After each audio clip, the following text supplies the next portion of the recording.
for anyone that was at AVICC. Yeah, it like went side to side. Sorry, I need to check in with Rosa. We're not ready to go. Thank goodness. We're live.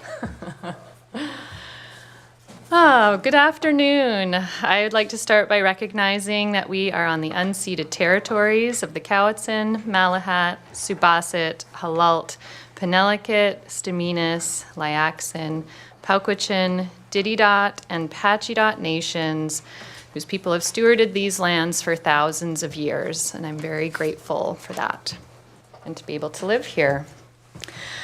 We will start with the approval of the agenda with the addition of a new business item, a notice of motion. Do I have a motion to accept the agenda as amended? Moved and seconded. All those in favor? Any opposed? Motion carries. We'll move on to the minutes of regular board meeting of April 9th, 2025. Be adopted. Moved by Director Callio, seconded by Director Abbott. All those in favor? Any opposed? Motion carries. Yeah, okay, let's get my mind in order here. I'd like to recognize that Director Martman and Director McClinton are joining us remotely. Welcome. I would also like to say that I'm going to leave at 4 o'clock. If this meeting is not finished by that time, I'm going to pass off the reins to our Vice Chair, Director McGonigal. And with that, we'll move on to public input. So our public input period, we have 15 minutes, and each speaker gets 3 minutes, excluding items that have been the subject of a public hearing. Your input is greatly valued and appreciated, and we just ask that you keep it in a friendly, respectful tone. Ms. Bernard, you're familiar with this. Welcome. Thank you, Chair Segal. Kim Bernard, Area B, and I would just like to thank everyone who's been keeping the youth in mind for a lot of these decisions, and I saw today that there is an extraordinary amount of support in grants and aid for youth programs, and that was really exciting to see, and on behalf of the residents who want to support youth programming, we thank you. Hi, Zapka. Thank you. I don't think I see anyone else in the gallery. Is there anyone online, Ms. Boyd? No? Okay. Moving on. Are we all the way down to information? Ms. Boyd, interrupt me if I skip over things. I have done that in the past. So IN1, we have the letter from our AVICC president, Ben Gesselbrecht, about reforming the Local Government Act and Regional District Legislation Roadmap. So we've all been to, I think, a number of sessions. If we were at AVICC, we got to see another one, albeit interrupted by a fire drill and rescheduled. And so we're here to gather input to be able to reply to the survey collectively as a board. So looking for anyone that would like to provide input for the survey. Someone popped up on my list and then it disappeared right away. Oh, was that? We'll start with Ms. Miles Wilson. I just wanted to mention, so in talking to some of local government representatives while we were down in Victoria at the forum and other events where the legislative reform initiative has been raised, there isn't a requirement per se. You can provide a collective response or a corporate response should you wish, but it's also open to any individual elected official to respond to the survey. And I think the deadline is at the end of May. So I just wanted to clarify, you could choose either path. If you wish. Yeah. So I have quite a good speakers list now. So we'll start with Director Wilson. Thank you, Chair. The only thing that I've got my let's get it done hat on now. Basically, it's time. Let's not take 10 years to do this. That would be my only suggestion, is to get it done as quickly as we can without too much messing around. Thank you. Thank you, Director Wilson. I'm going to go online to Director McClinton. Thank you, Chair. I don't know if this is an appropriate suggestion. I'll look to you or maybe staff, but I know we talked about recommending the help me out, the amendments, not amendments, the resolutions that go forward. There was a resolution about wolf dogs and feral rabbits, and just, I think if there was a way to maybe upvote top 3 or top 5 resolutions, and really, provide the province with less options and just a few things that we can stand behind. If that's not appropriate suggestion at this time, I do apologize. I totally agree with you. It might be feedback to the AVICC executive and or UBCM executive. But yeah, I've been talking to a lot of people about that and finding a lot of agreement. We need to find a way of advocacy that feels effective, right? Okay, Director Morrison. I almost pressed the button. So I will complete this individually, but I'm thinking that, our staff must have some ideas as to how a revision of the Local Government Act, given that I'm sure we have a few on our staff that have been in municipal systems and note the inherent, duplication and challenges of local, of regional district finances, for example. And I would, not only encourage all of us as individual directors to complete this, and especially if you sat in on Mr. Lidstone's presentation, but I would ask if it could be arranged that staff be able to look at this and participate in this. And I'm just, they may not want to weigh in on the weighted voting system at regional district tables, but I do know that one of the messages that we heard at AVICC was the concurrent and consistency in the powers between municipalities and regional districts on elector consent for some things. So I think that there's a number of things that may not be readily apparent to us, but I would like to see what staff could do in regards to participating in this. Perhaps Ms. Miles Wilson could suggest a way that they could participate as well. Go ahead, Ms. Miles Wilson. Yeah, thank you for the suggestion, Director Morrison. And I think I would like to bring this to the senior leadership team for discussion. I think it's helpful to know how the committee and the board would like to respond, but there are a number of more operational inputs that we can provide to the system, as you mentioned, in financial system. There's definitely other categories. Mr. Lidstone's paper that's linked in this is quite comprehensive. He's knows the legislation very well and has pointed out most everything that we could come up with. But from the CVRD's perspective, we could definitely provide an operational response to the survey as well. That concludes Director Morrison. All right, Director Nicholson. Oh, I'm sorry, I pushed the wrong thing. There you go. Thank you. So I feel pretty strongly that it would be to our. We would probably have a larger impact if we did it as a board. And I think that based on the recent work that was done down in the south on issues assessment, that there's lots of examples that we can draw from.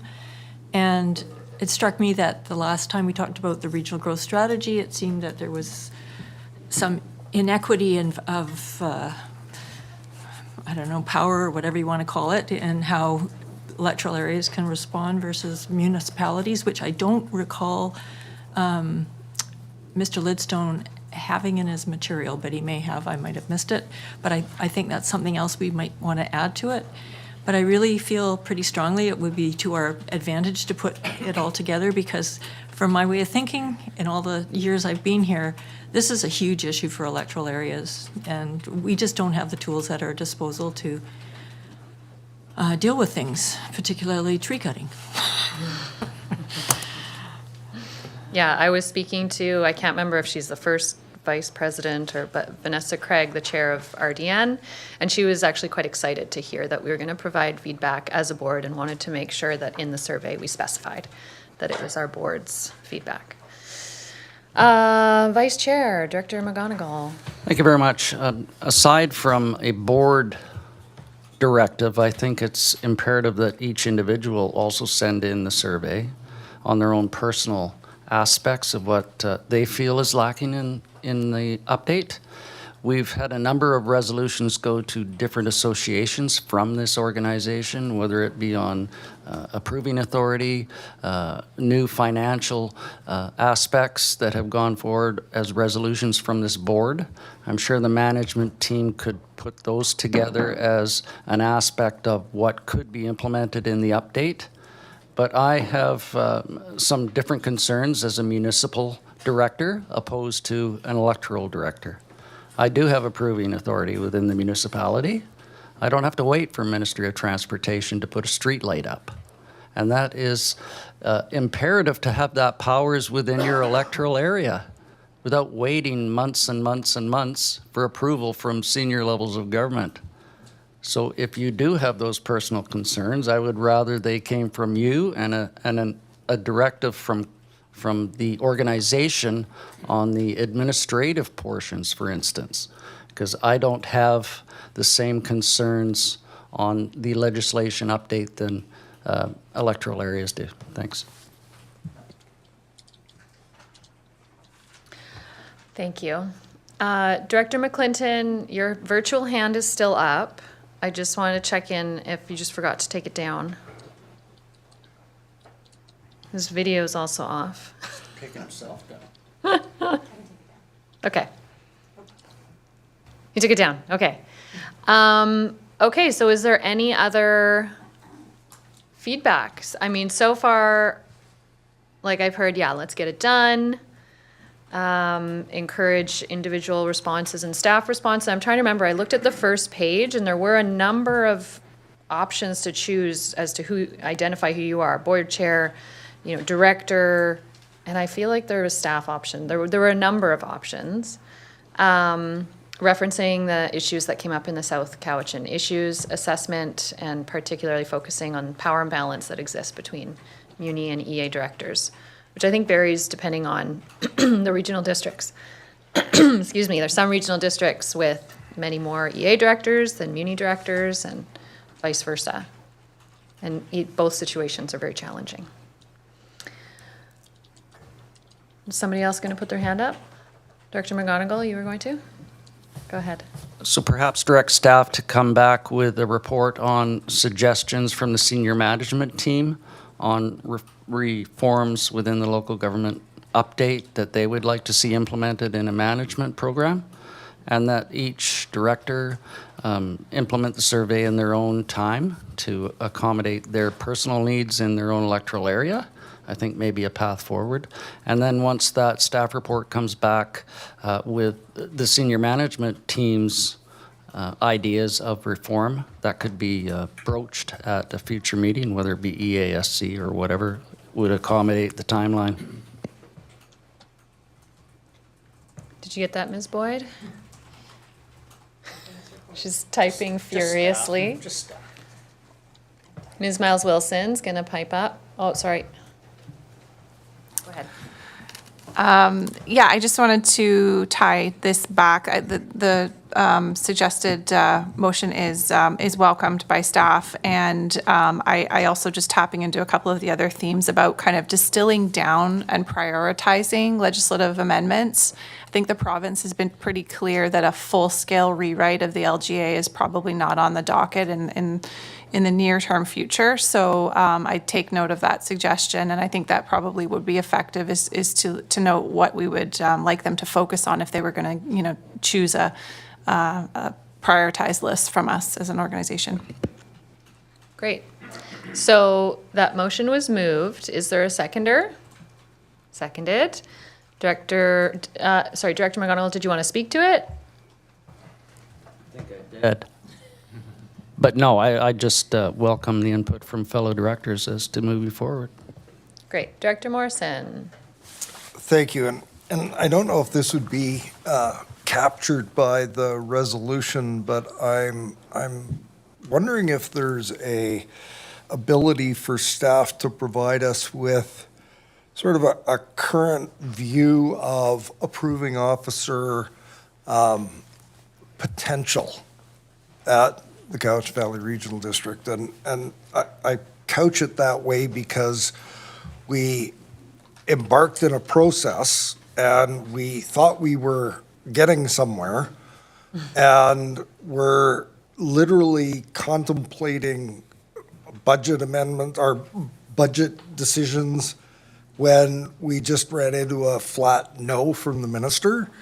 And different ministers, sort of different government, and I just know that there may be an appetite for us to look at approving officer powers. I know that they're sort of, unless the minister says flat out no, I guess. But if that would be captured in the resolution, I'd be happy to just vote and support on that.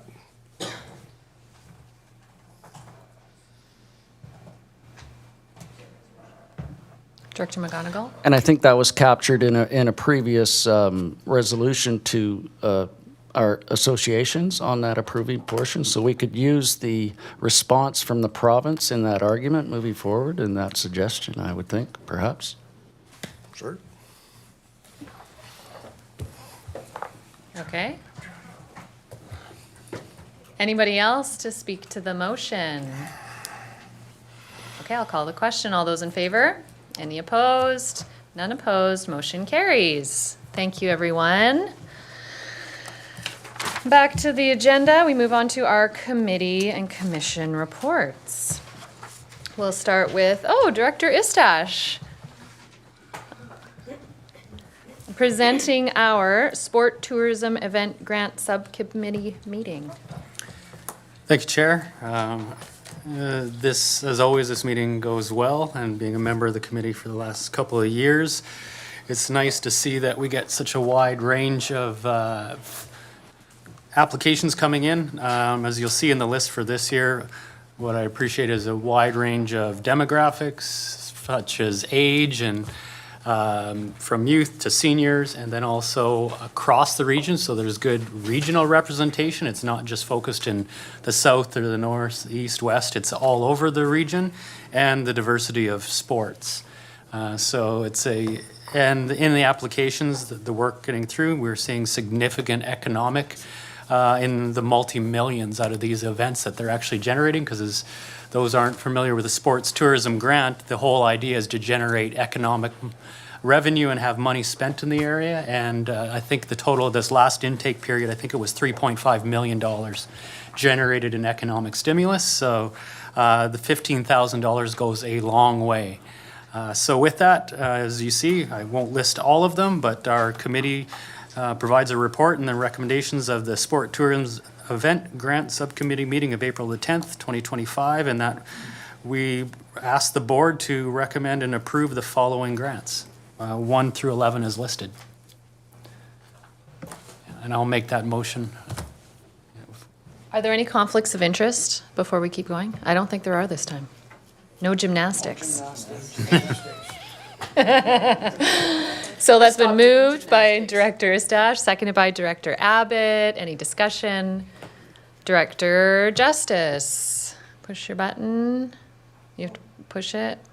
You're on. Thank you. No, I just a question for Councilor Director Istash. What is the Mount Provost Combine?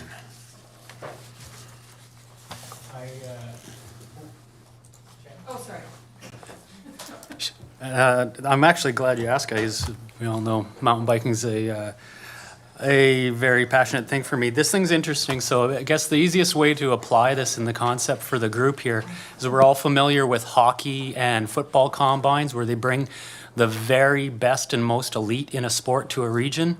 I was lucky enough to help as just a volunteer at the last event.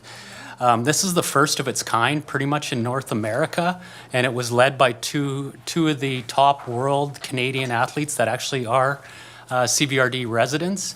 And what it is, it's an invite only for the very best junior world racers that are BC residents. They come here, it's a 4-day workshop, and they get training on how to get picked up by pro teams, how to do their nutrition, their training, but it's also a scouting event. So top teams from across the world do show up and they come to the area and watch, and hopefully out of these events, you see some signings. So two of the kids that came in from the interior now, I think they're over actually they just raced in Brazil last week. So it's an interesting event. So the easiest concept to think of the big scouting events for football and hockey as such. So this is the same thing for mountain biking. But we have a lot of world level national champions that live here now and want to see the next level of mountain biking grow from here. So thank you, Chair, for the time to share that bit to it. But not, if I can take one more moment, just not on the topic of sharing this. One interesting, I'm not big into lawn tennis or anything like that, but in understanding in that what was significant this year for their championship, they just got the accreditation of the top in the world, and this is going to be world televised, and it's the first time ever that a place like this is now ranked as the best in the world. I'm not totally followed, so if we can go back on the application, the World Grass Court Championships is a significant event because they just got international recognition, which is hard to get apparently. So I just wanted to share that. Maybe the director lives in the area. I know we've got a busy agenda, but it's important to people that are doing these areas that be equally recognized. So I enjoyed the platform for mountain biking, but it was very significant on the Grass Court Championship in their application. Thank you. Any more discussion on those motions? Call the question. All those in favor? Any opposed? Motions carry. Thank you, Director Istash. Moving on to CR2, we have Director Douglas. Go ahead. Thank you, Chair. Your committee of the whole reports and recommends the board meeting of April 23rd, 2025. The staff pursue an agreement with the Community Energy Association for low carbon fuel standard credit, aggregation and sales. That the revenue earned through the sales of credits be allocated to the respective CVRD facilities where the charging stations are located. And to refer same-day committee reports to the Governance Committee for discussion with the board procedure bylaw. And I'll move that recommendation. Moved by Director Douglas, seconded by Director Callio. Any discussion? I'll call the question. All those in favor? Any opposed? Motions carry. And still Director Douglas. No? That one's, Just like to know that was Director Morrison this morning. oh, right. Thank you.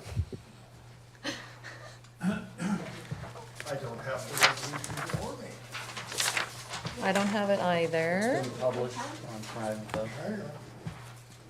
It's on Prime Gov.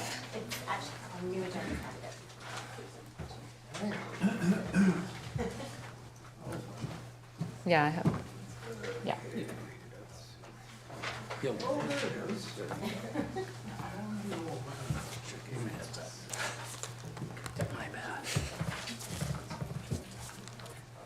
From this morning's meeting, your committee of the whole reports and recommends to the board of today that a grant application in the amount of up to $30,000 be submitted to Canadian Heritage's Canada Cultural Spaces Fund for lighting and art gallery upgrades in the Cowichan Performing Arts Center. And I would move that item. Moved by Director Morrison, seconded by Director Wilson. Any discussion? I'll call the question. All those in favor? Any opposed? Motion carries. And then next we have two EASC reports. Director Morrison, I'm wondering if we can do CR5 first and then CR4, because I expect significant discussion on CR4. What's your pleasure, CR5? CR5 first, please. Your Electoral Area Services Committee recommends from our April 16th meeting a number of grants and aid, and I won't read them all out, but I think perhaps as a block, we can do C1 through 13, R5, and R6, and I would move all those items. Moved by Director Morrison, seconded by Director Wilson. Any discussion? I'll call the question. All those in favor? Any opposed? Motions carry. And for electoral area directors only, we have a number of items, R1, R2, R3, R4, and R8. They've all been debated and discussed and voted on at committee, so I would move those items. Moved by Director Morrison, seconded by Director Abbott. Any discussion? So only electoral area directors. Call the question. All those in favor? Any opposed? Motions carry. Thank you. Okay, C4. Your Electoral Area Services Committee reports and recommends from the special meeting of April the 16th. The following are one, that the consideration of a regional growth strategy initiation be postponed until the modernized official community plan is complete and adopted, and I would move that and speak to it if there's a seconder. So moved by Director Morrison, seconded by Director Wilson. And I just want to turn to our corporate officer, just for the benefit of our non-EA directors. She was just going to give us a bit of a history, and then I'll come back to you, Director Morrison. Thank you, Chair. I'll try and provide the Reader's Digest version here. So for the regional growth strategy, staff had presented reports in 2023 and 2024. A workshop was held November 29th, 2023, where provincial staff and representatives of the Cowichan Valley Regional District were present. I'll expedite it forward a bit to October 9th, Committee of the Whole. The General Manager of Land Use Services presented the regional growth strategy to be referred to the member municipalities. That motion was amended to include Electoral Area Services Committee. The board approved that, and it went to the November 20th Electoral Area Services Committee to be received for information. I did a lot of digging here. And then a new report came forward from the GM of Land Use Services regarding the regional growth strategy initiation. It was a 4-point recommendation where Steph presented the report, and item 1 was considered. There was a few amendments to requested motions to amend that, and were defeated as well. The times were changed. It went back and forth a bit. The motion that came out of that was to refer the 4-point recommendation to the Electoral Area Services Committee meeting of April 16th. The board approved that referral to the Electoral Area Services Committee of April 16th. It was a special electoral area meeting where this motion that Director Morrison just read out to us was considered and moved and seconded and carried, and now we bring it forward here today for board consideration. We also have Guy Patterson from Young Anderson online, if we had any questions. And when you say questions, that's any legal questions? Yes. Legislative. Or legal questions. Thank you. Thank you. So again, just to tag on to that for the benefit of the Muni directors, we were allowed a really lovely around the table discussion in electoral area services where we all got to take the time to share our fears, our hopes, our dreams. And it was pretty clear there's not a consensus at the EAS committee at this time. But this is the motion that was agreed upon coming forward. So I see a good speakers list. I want to try and be really strict about speaking to the motion. So the motion on the table is around postponing the consideration of the initiation of the RGS until after the MOCP has been completed and adopted. So on that, I'll start with Director Morrison. Thank you, Chair. And thank you for that introduction. And I'm going to be brief because I think it's time that we can be brief. I think that it was very clearly stated and understood at the special meeting of Electoral Area Services that while there is still a strong desire amongst some to pursue a regional growth strategy, the current work that's underway, the time and effort and energy, it's about timing. And I think that many of us have been working really hard on the MOCP for years now, and it's important, and it was the our chair at committee that brought this resolution, or put the resolution on the table. And I think we had some consensus around the table that this was a prudent,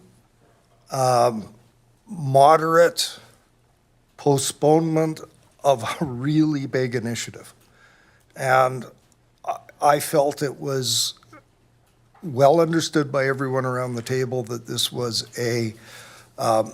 indeed a postponement. This is an opportunity to complete a really important piece of work and to take up the RGS when we're in a different time and a different place. So I'll stop there. I'm hoping that our municipal colleagues around the table will hear the intent of this resolution and support it. This isn't no, this is just not now. Thank you. Thank you. Director Wilson. Thanks, Chair. And there's two words which came up that Director Morrison brought up, and it's timing and intent. They're very important things here, and I'm going to try not to repeat, but it's possible I will. Just so we're clear, this is not a straight no. This is a postponement until we get our MOCP work, which has been going on for 4.5 years, in place. And once we have completed that MOCP, it will form the basis, the very foundation of our regional district. And without that strong foundation, we'll be trying to build a multi-story building on a single family lot. We need to get our own house in order first. It's not no, it's give us the time to finish our basis, our foundation, then we can move ahead. Thank you. Thank you. Director Justice. Thank you, Chair. Not having had the benefit of watching the EASC debate, I do have a question which I would like to pose to staff. And that is, could you summarize, in your view, the pros and cons of delaying the RGS until the MOCP is complete? I mean, from my perspective, given the purely technical and consultative chores that need to get done in the first year, that would probably leave sufficient time to complete the MOCP. That's, I guess, part two of the question. Is that an incorrect assumption?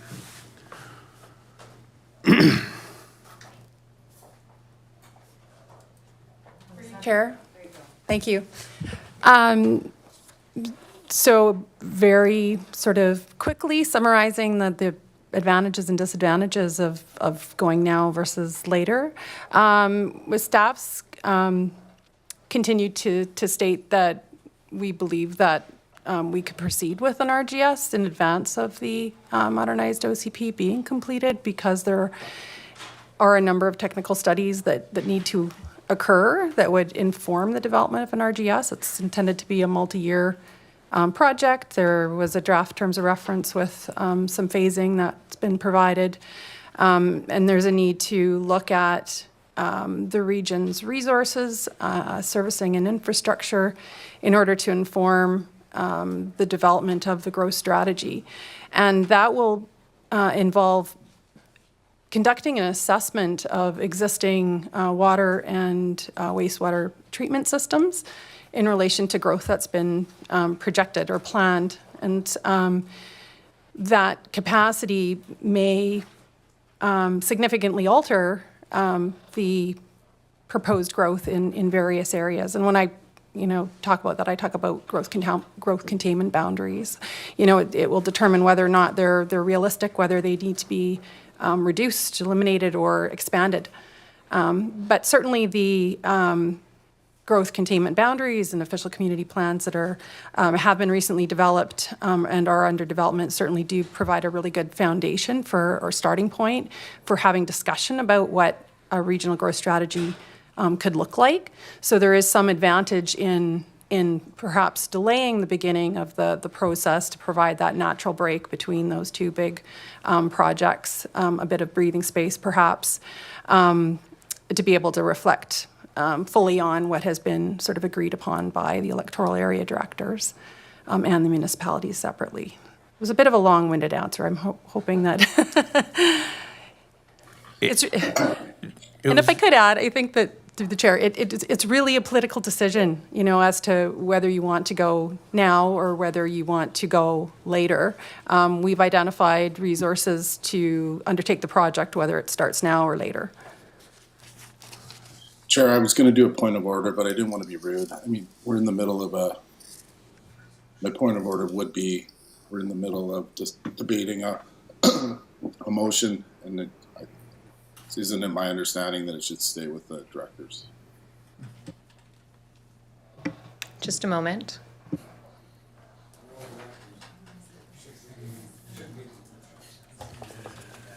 Good that you got that question in there. I'm going to say it's a clarification question, and I think it's fine for Director Justice to have asked that and for staff to provide that answer. Director Justice, does that conclude? Do you have a follow-up? Well, I guess I heard a couple of things that I'm not sure are necessarily not mutually exclusive. So you're saying that staff stand by the recommendation that we could start an RGS and still complete the MOCP processes in good time with no sort of interference. Thank you. Yeah, that's what I heard. And also that it can be considered that having a completed OCP provides a good foundation for an RGS. So pros and cons, you got them. Director Nicholson. Thank you. I would, last time we discussed this, Ms. Cheroff said she was going to consult with the provincial staff on a number of questions, and I would really appreciate hearing the answers to those questions before we go any further. Do you know the specific questions, like on exclusion of areas? Well, I was specifically interested in what criteria the province would use to insist that we get going on a regional growth strategy. What would trigger it, I think, were my words. Ms. Miles Wilson? I'll just speak to my personal conversations with provincial staff. Obviously, that's a ministerial decision. So, but they're not the staff conversations we've had thus far since this board has put the RGS project into the strategic plan, and we've put staff resources to moving it to this point, are that they're not directing a local government to do an RGS isn't something that they're advertising as something that they would do or wouldn't do. Very kind of evasive answers on that front. We have discussed that with them recently, but there's no direct answer. So I suppose it's possible that they could direct, but they definitely are not signaling that would be their intent. It's kind of a non-answer, but definitely they're not being very forthcoming or directive about the RGS. I think if I could hazard a guess, they're giving you time and space to make this decision on your own. And then they would consider that afterwards. They have provided $250,000, so they've obviously signaled that it's of great importance. And they voiced that publicly at the staff level, that they see this as a worthwhile undertaking, but they haven't signaled they're going to be directive. Is there a timeline on that funding? Yes, 3 years to expend the grant that they've provided. I'm going to go online to Director Martman. Oh, thank you, Chair. And, I appreciate the considerations and wanting more questions answered. And I think that sort of leads into my thoughts on this process, because the idea of a referral back to the Electoral Area Services Committee, in my mind, is almost like a referral to a municipality, in that you're asking a group of people that represent a large area of the CVRD, such as the rural areas, to come to a conclusion on where they stand. And I think the motion coming out of the EASC is a stand of what the general group believed was appropriate. And I think that if any other municipality had voted on something similar and brought that forward, I'd be interested in the conversation we would be having or not having right now, because I think you do need everybody wanting to be into this.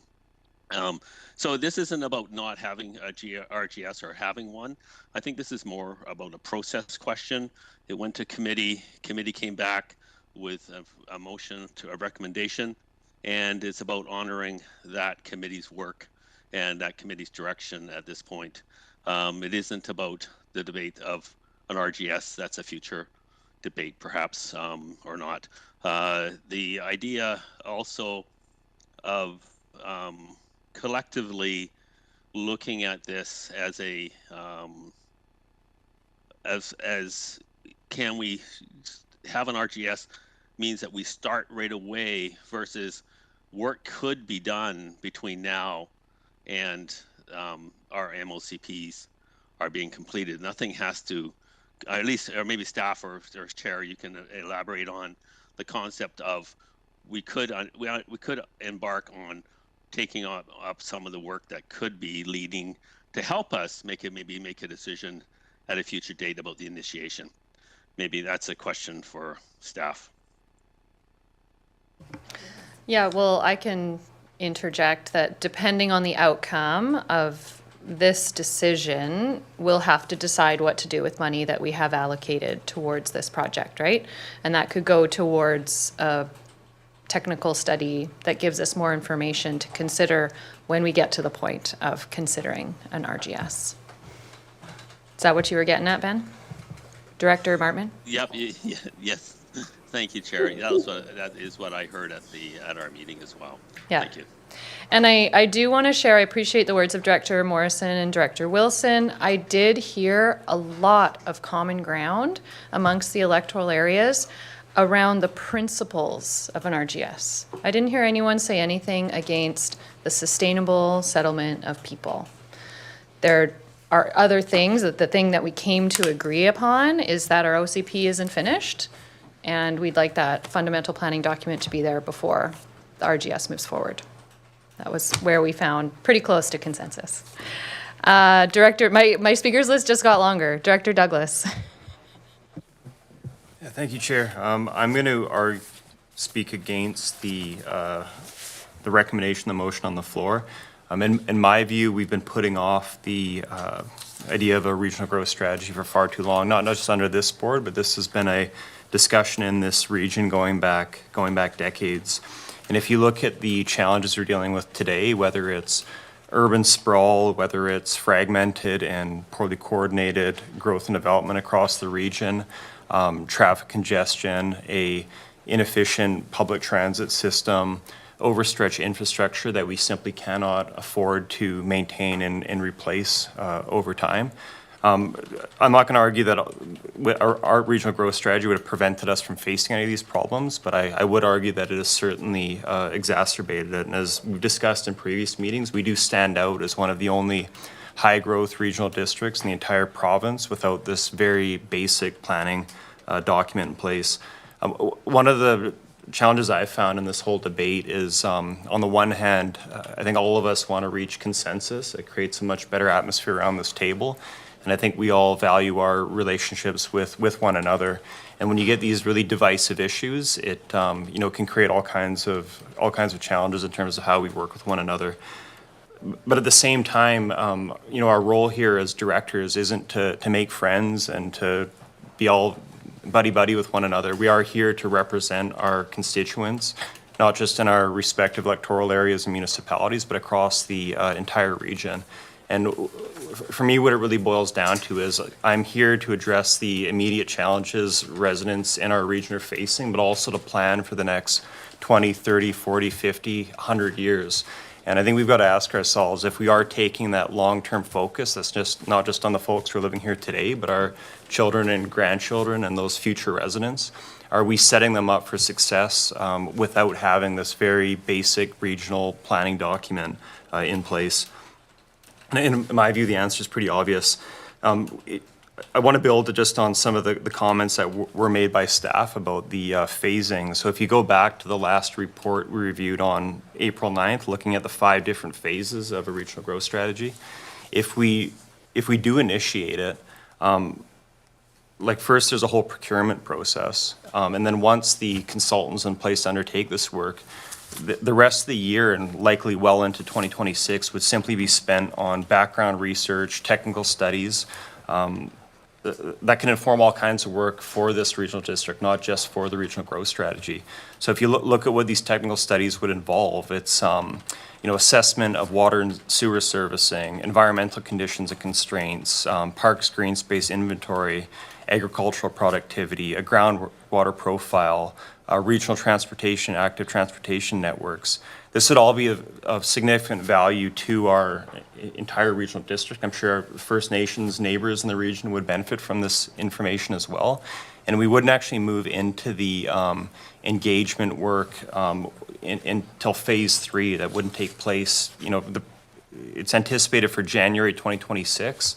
I could see that, being stretched out well into 2026. And that would actually have to come back to us to give the green light on that. If you look at the work plan that staff have prepared, the proposed steering committee for this exercise would develop an engagement strategy, and we'd actually get to review that before giving the green light to it.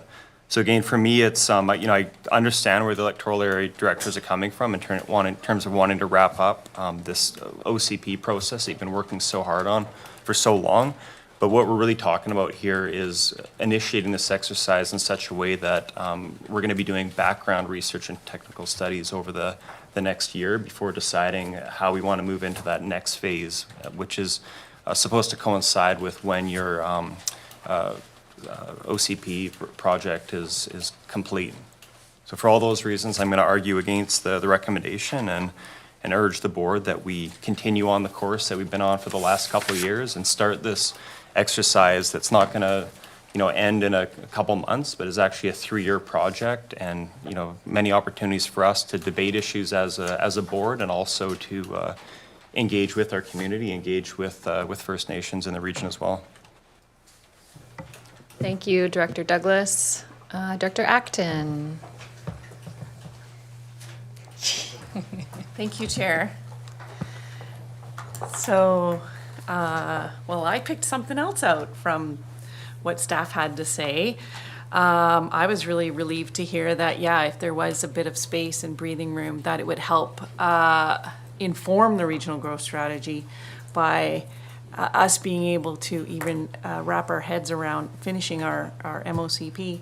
And I guess my question to my municipal colleagues would be, so that maybe you can kind of be in our shoes, how would you feel if you all have new OCPs pretty much, if you still weren't even completed and you were talking about moving ahead with a regional growth strategy right now, how would you feel? How would your community feel? And I guess it's just, I'm still at the point where I just can't, actually, when we made that decision at Electoral Area Services, it really felt good. I don't talk about how I feel about making decisions, but this one, we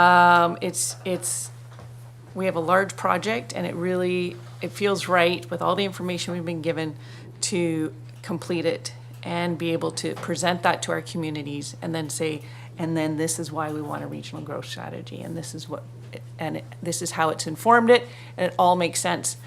And I guess I'm still stuck, and I had a conversation with Director Justice today and asked, you can still have agreements. There's all the things in our regional growth strategy. Like right now, if you're concerned about overgrowth, you can still have an agreement with your neighbors to share your water system. You can still have agreements for all these shared services. And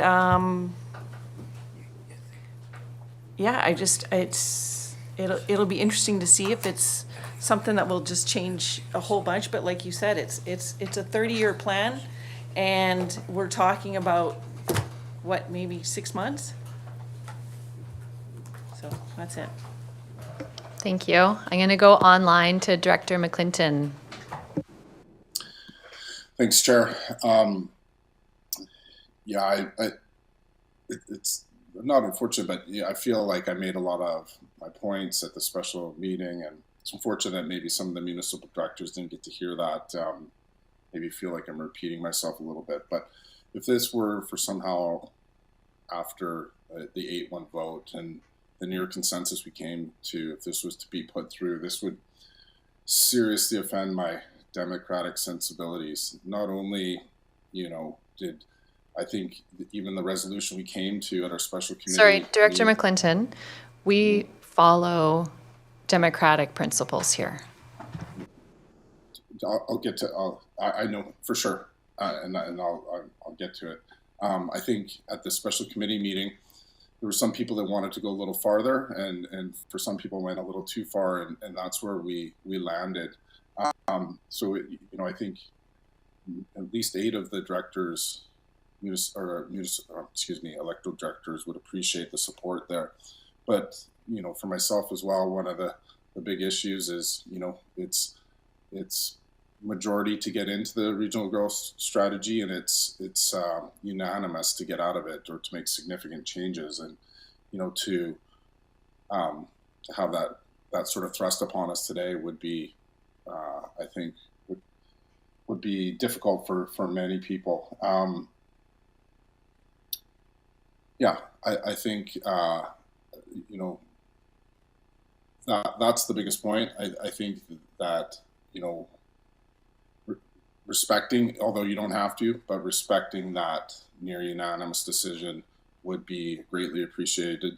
And I think there's still a lot of things to be worked out before we get to starting the regional growth strategy. I'll leave it at that. Thank you. Thank you. Okay, now I need to remember who's already spoken. Director Callio, you haven't spoken yet, have you? No. Go ahead. Don't touch it. All right. I like to listen to what people have to say at the table, and this is the second time I've heard everybody speaking about this at the table. There's a lot of passion at this table about the RGS, and I fundamentally believe that there needs to be an RGS. I've done some thinking about when I first came to the table here, and we were speaking about the RGS, and I've done some rethinking about it. And the thing is that, if you look at the RGS, and I have support for an RGS, I believe that we have to have an organized plan for all the areas, and we all have to communicate with each other and do the right things. And asking staff here about when the harmonized OCP will be done, I believe that'll be in November, which is, doesn't seem like it, but at my age, it's just down the road.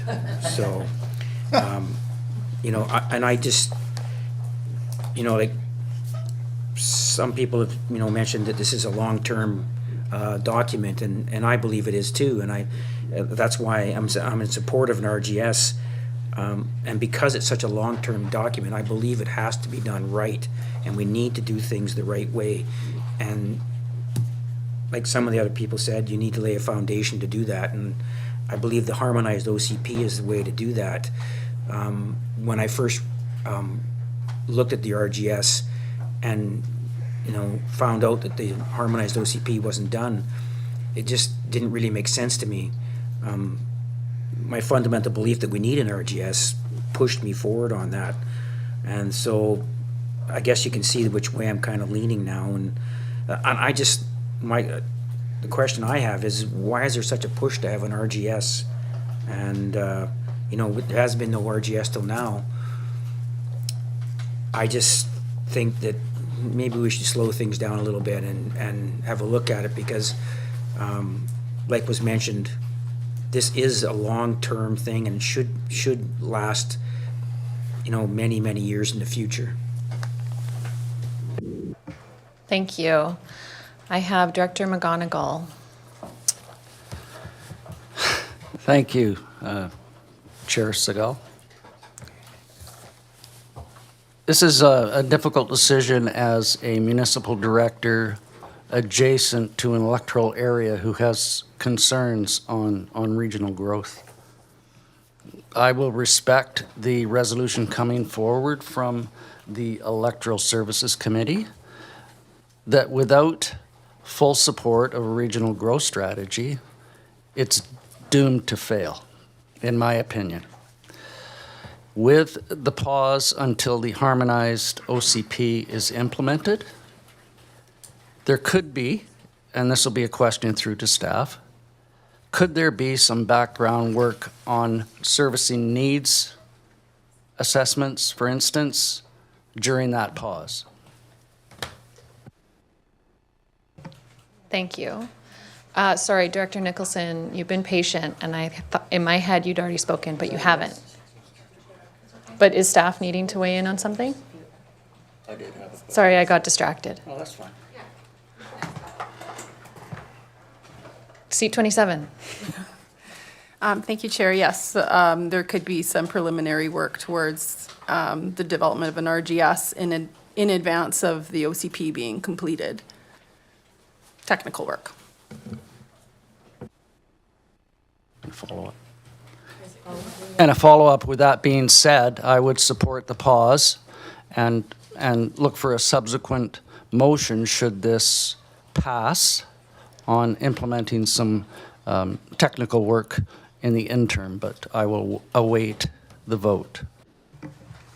Thank you. Okay, I'm just going to read out my order so it'll be in my head. I have Director Nicholson, Deck, Istash, Staples, and then back to Director Wilson. But seat 25, you, Ms. Mills Wilson, would you like to say something? Yeah, thank you, Chair. This is just a direct response to Director McGonigal's proposal.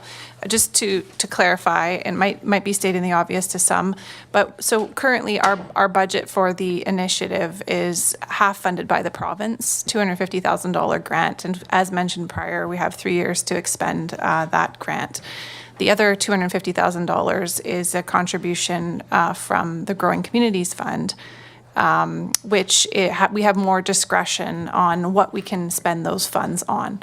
And so the $250 from the province is only if you choose to initiate an RGS, those funds become available to you. The other funds are, we can consider for technical works associated with kind of taking incremental steps towards an RGS decision.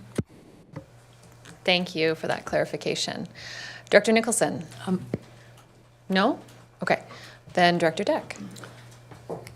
Oh, gosh. Don't touch it. I was trying to move the mic a little closer, but maybe, I was too. Thank you. Thank you.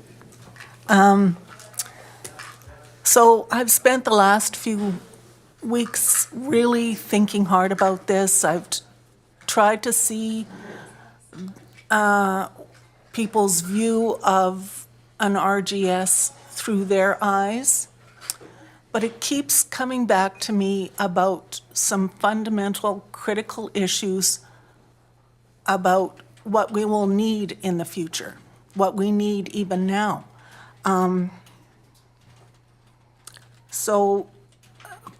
Someone said, you know, the RGS is planning so far into the future, we don't know what we're sort of locking in for future generations. But where there are some things we don't know. Obviously, we don't know what the future holds in many ways, but we do know that water is a critical resource and it's under pressure everywhere. The islands they've been concerned for years. We just had a report last week from a developer who had to change midstream, and I don't mean to be, I'll probably use a few more water analogies, but had to change the development midstream because there just wasn't enough water where he was. And something that Director Nicholson said, you know, had we had a regional growth strategy, the decision-making would have been different. We would have known, we would have had all that data that, that hopefully we can gather, because data is never worthless. You know, the more you know, the better prepared you are. So fundamentally, you know, I've seen the world, the RGS world through a couple, well, maybe more than a couple of directors' eyes, and I still come back to a plan that is not the foundation of an OC or, you know, CP, but a foundation that's built on data. And that, I think, just naturally flows into a more regional growth strategy. And so I will be in support of, along with Director Douglas, that I'm in opposition to what's on the table right now, because I don't think it was really consensus. It was just a majority. Thank you. Uh-huh. Hold on, sorry. There you go. I'm trying to be as respectful as possible in regards to the nature of the motion. Isn't about the merits of an RGS. The motion is requesting that the board acknowledge the request to delay. It's not on the merits. And as Ellie Mina's said, could we make our comments in regards to the nature of the motion on the floor? Thank you for the reminder. Follow-up, Director Deck? Yes, I just wanted to make sure that that my words reflected my stance that we should not delay. Thank you. Thank you. Director Istash? Thank you, Chair, and I will speak specifically to the motion. First, before my question, because I have two questions for staff on the postponement, but they're linked together. But I just wanted to share just how I'm looking at this in here. I may be looked at as a municipal director that's sitting, representative director here, but very interesting thing that your North Cowichan director specifically have is that if you look at the size of the municipality of North Cowichan, being the 4th largest in the province, sometimes us as councillors are treated in the same way as electoral area directors. I was fortunate to be elected to North Cowichan Council because I'm actually looked at as a really big spokesperson and advocate for Chemainus, because as you know, North Cowichan is communities of communities. But with that, what my residents, if that's what they want to be considered for Chemainus being its own unique community, that is larger in population than almost every electoral area other than the South End ones. So in upwards of 5,000 residents live in Chemainus. Expect me to make decisions for Chemainus. And I continually remind them that I am not a Chemainus area director. I'm a North Cowichan councillor, and I have to make hard decisions for the greater good of the region. I've been persecuted and lambasted and being attacked over the last year for making hard decisions specific to Chemainus and outside of the area, because I think it's the important thing for the long-term vision of the region. So the reason why I say that is that sometimes, well, yes, we do have a hat and kind of we're to a particular area. It truly needs to be the entire region that we're making decisions based on. So with that is my thoughts of, well, I want to do something for my specific area. It needs to be about the greater region. The reason I want to support, now I told some other directors here that I don't like the word growth because I think the word growth is a scary word, and I think that's possibly the trigger here. It should be a regional planning strategy because we're planning. We could plan for no growth. We could plan for tons of growth. We could plan to be industrial. We could plan just to be the land of water. So don't be scared of the word growth. We just really want to have a cohesive plan. So with that, my understanding of the RGS is that any group or consultants we bring in, or even this board, we would be negligent not to allow the MOCP to be completed in the process in synergy with an RGS. So my question is, a completed MOCP would almost be a foundational component of initiating the RGS. So my question for staff, what is the timeline for completing the MOCP? And also, with regards to getting this done sooner than later, I am also thinking from the municipalities, the province finally got upset and said, OCPs, every 5 years, stop it. Here's your work, stop it, get it done. You're gonna get told at this table, wouldn't we rather steer the ship now? So finalize, summarize very quickly, MOCP timeline. And is it not considered a foundational framework of a good RGS? I think staff have made that clear that yes, it is. Okay, so then the And timeline. we just got an update on this last week, so it's projected to be adopted by the end of this year. Director Staples.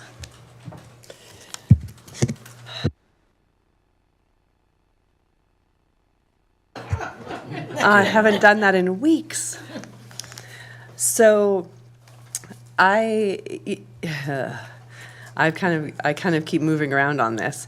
I'm feeling compelled to support this because I do appreciate the fact that, to have everything modernized and ready to go makes sense. And at the same time, I'm not going to step back from my position on having a regional growth strategy. So when it comes back around the table, I'm not prepared to debate it again. It just is, we are going to adopt it at that time. And so that's what I don't like about this motion, because it sort of tells me we're going to do this and then we're going to come back and we're going to talk about it again. I'm not interested in talking about it again. Yes, I fully support you to get to this place as area directors, 100%. When that's done, I will not have a debate. I will be voting in favor of an RGS.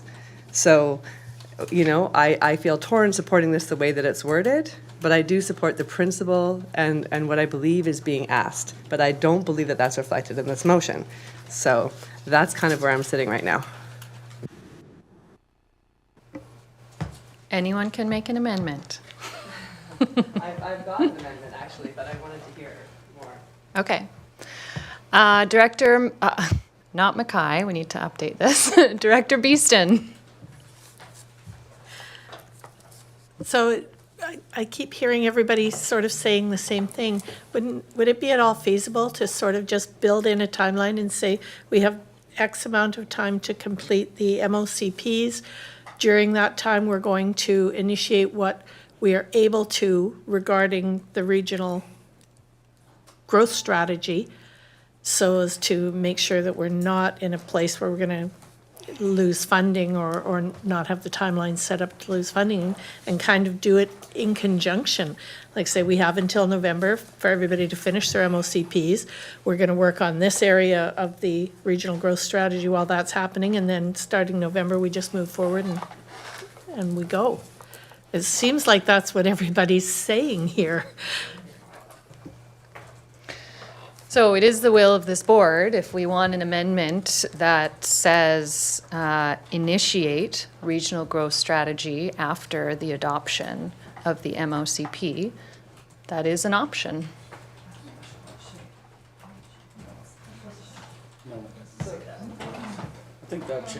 But should we finish the speakers list? Yes. Now, Director Nicholson, now you're back on first-time speaker, right?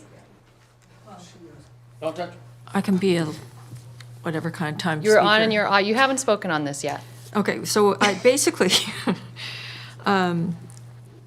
we're talking about whether to delay or actually decide to go ahead or not right now. So we're actually talking about delaying the decision about whether we should go ahead or not. And I think I definitely am in the camp where I'm ready to make a decision that we should be doing a regional growth strategy. I have seen, and on this question of delay, I have heard no good reason to delay it apart from it seems to be sort of an unknown, scary thing for people. And yeah, I don't think that's going to change. But there are lots of good reasons to get started on it. It takes a long time to do these regional growth strategies. And we know we're slow. So I'm all for getting going on things. We've heard that staff can handle it. And you know, as far as the MOCP goes, the Modernized Official Community Plan, it's basically finished. We're just tweaking around the edges at this point. It is not, have no concern about the MOCP not being finished enough. I know that if the regional growth strategy is to be a success, First Nations have to be front and center of the discussions. There is a lot of work we should be starting to think about on that front. And that is also going to require more funding than we have right now, so we need to put our heads together to figure out how that can be solved. But it's really important. And, you know, our issues are so big in this region now on the basic infrastructure deficit. It's crazy. And the water scarcity, chasing water stuff, that we really need to regionally think about how we can, the foundational information we need to pull together to start to make sense of it all. Yeah, I really appreciated Director Douglas's articulation of all of that. And, you know, I think we can do it. I think we'd be really good at getting this going. And I'd like to see that happen sooner rather than later. But I can certainly accept a decision today to initiate the regional growth strategy in January for sure. But otherwise I cannot support this idea of just delaying consideration of it. Thank you. Thank you. Okay, I have our last first-time speaker, Director Abbott. I felt as one voice that had not been heard, it seemed to be a round table, so I have to pitch in as well. As I mentioned previously, I'm a pragmatist. It seems that it's proceeding. To postpone is counterproductive. Staff have said that concurrent with a postponement, they could continue to begin the building block process towards an RGS. I love Director Eustache's terminology of a plan. This is a plan. The sooner we get going with the plan, communities can work on their infrastructure. And as you've heard in the past, Cowichan Bay is at a standstill because we do not have any more water at present. It takes time to work that out, and it's been articulated well enough by Directors Douglas and others that this should proceed. It is not a scary proposition. Postponement is just putting off the inevitable.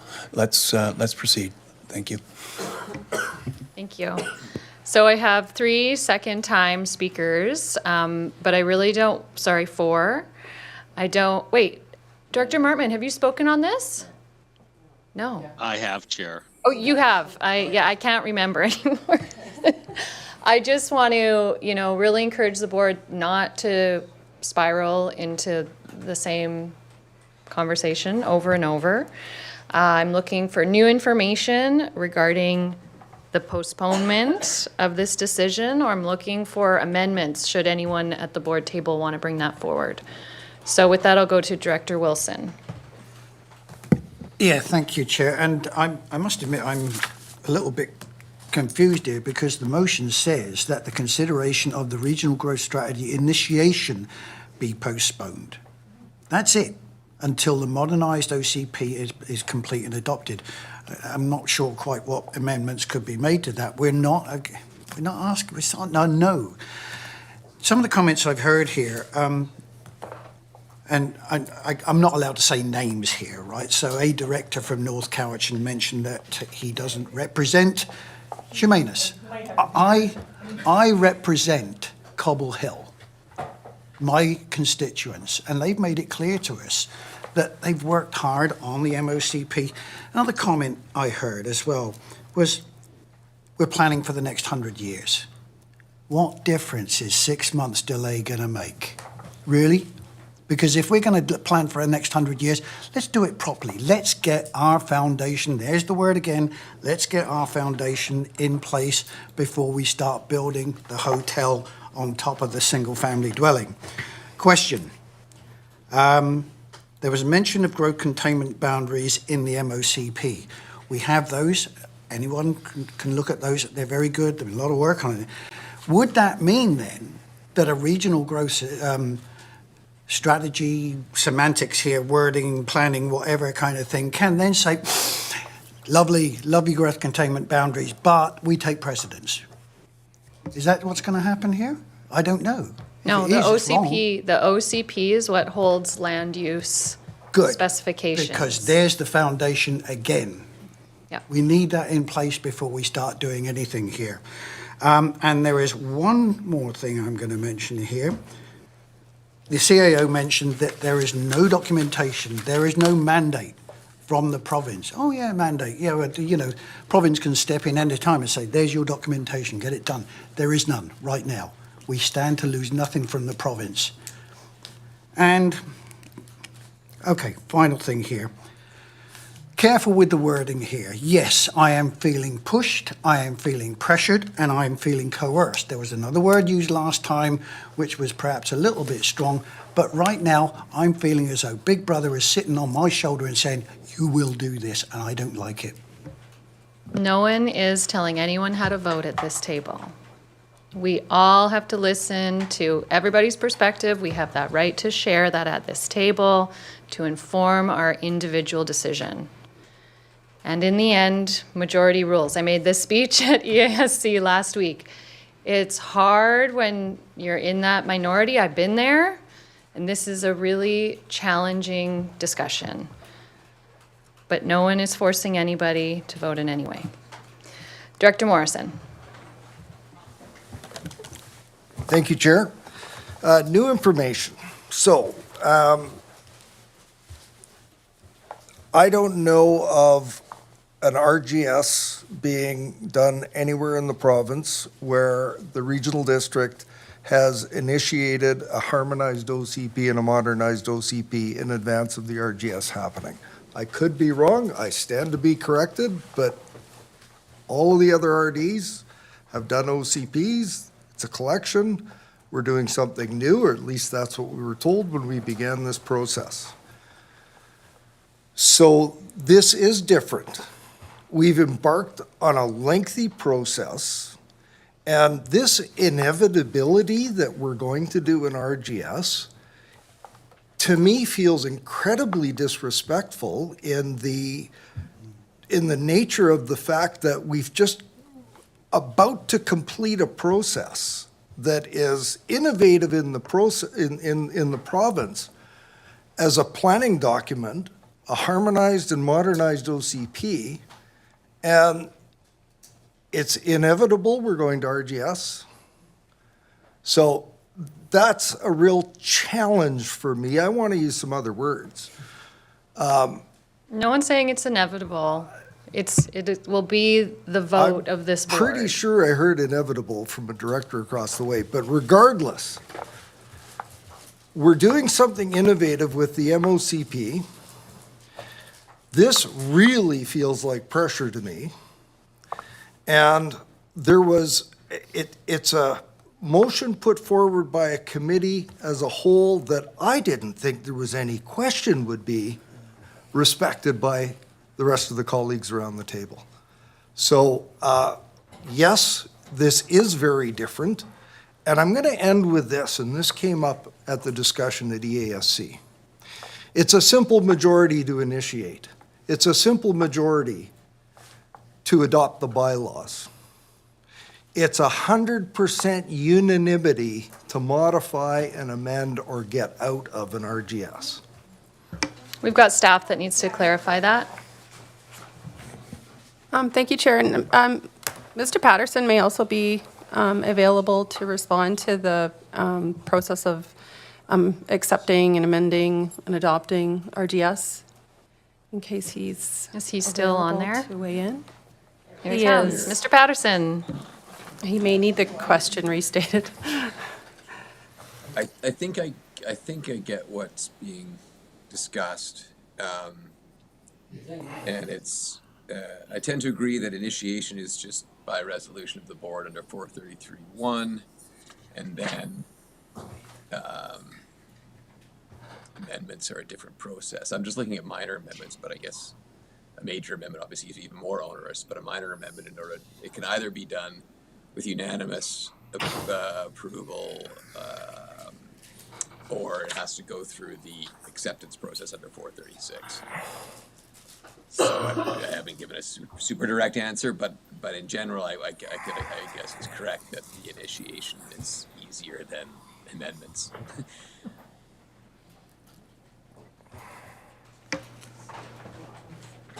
Ms. Charles? Thank you, Chair. Yes, and just for clarity, any final amendment, it rests with the board, and it would be a majority vote of the board. Does that clarify, Director Morrison?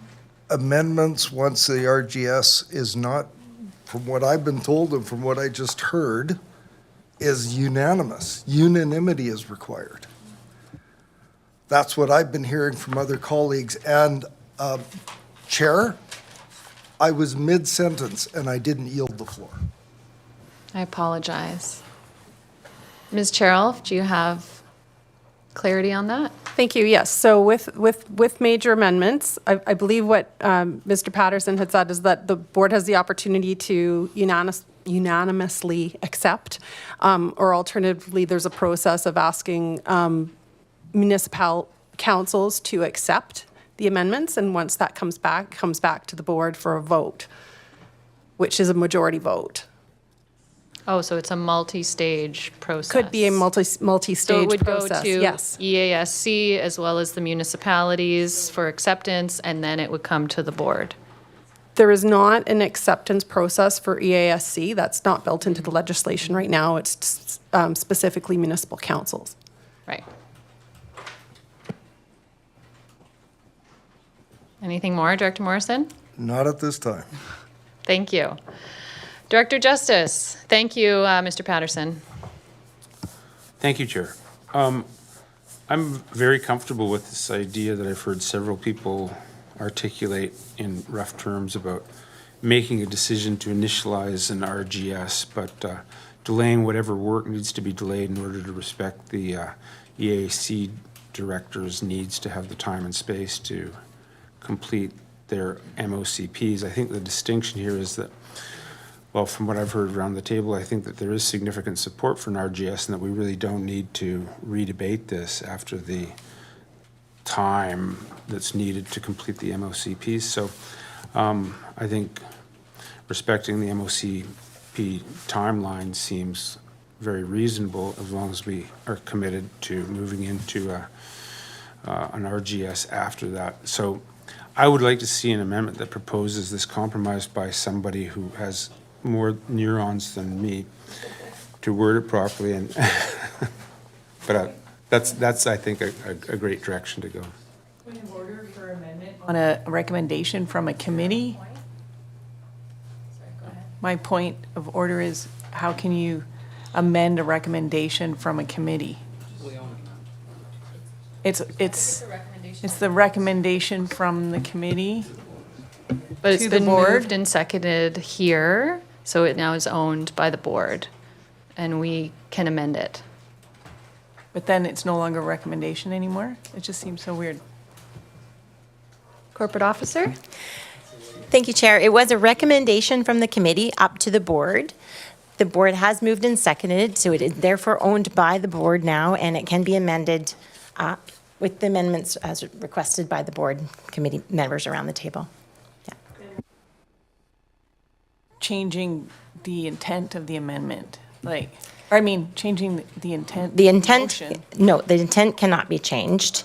There can be minor amendments, I guess you could say, major and minors. We're talking about those lately. It's a good point, Director Acton. Online, Director Martman. Thank you, Chair. And I think we're falling into a few rabbit holes here and there.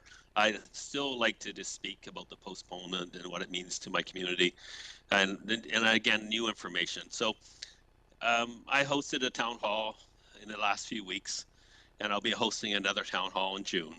And the community is interested in the MOCP and seeing it finalized, but they aren't familiar with it. They aren't familiar with the comprehensive zoning bylaws that will follow it. You know, we talk about these things as, well, they're just being tweaked, they're just being done. But from my community's perspective, these things are going to take some time to digest. And so then I bring up the topic of regional growth strategy, and they're going to say what? Like they're trying to wrap their head around it, not as if it's bad or if it's good, but what is it? And so that's been my challenge over the last month and the month coming up, is to really present it in a very neutral way that explains what it's all about and what it's for. And really, I guess what I'm saying is that, and other directors may have said this, but it's about space and time, and saying, you know, are we giving up something so important by having to do this now? And I think so, because I think what it is community engagement before decisions are made. Because once we initiate the RGS, as an electoral area, I can't go to any of my community and say, well, you know, I'm coming to you, the decision's made, but here's what it's all about. And so I guess I'm looking at that courtesy for community as being one of the drivers to postpone this for a few months. But I don't mean to postpone without starting some work that can be done in the meantime. Anyways, that's just what I'd like to add in there. Thank you. Thank you, Director Martman. We are going to take a 5-minute recess. Be back at, well, we'll give it 7 minutes. Be back at 3:05.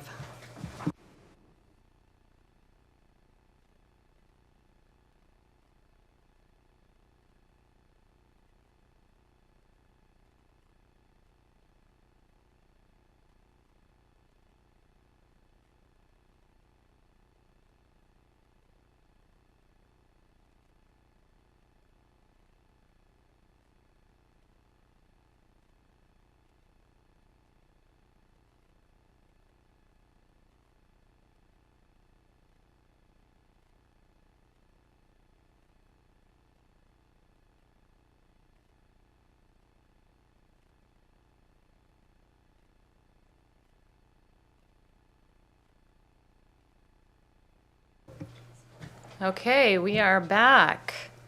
So I wanted to share a bit of my perspective.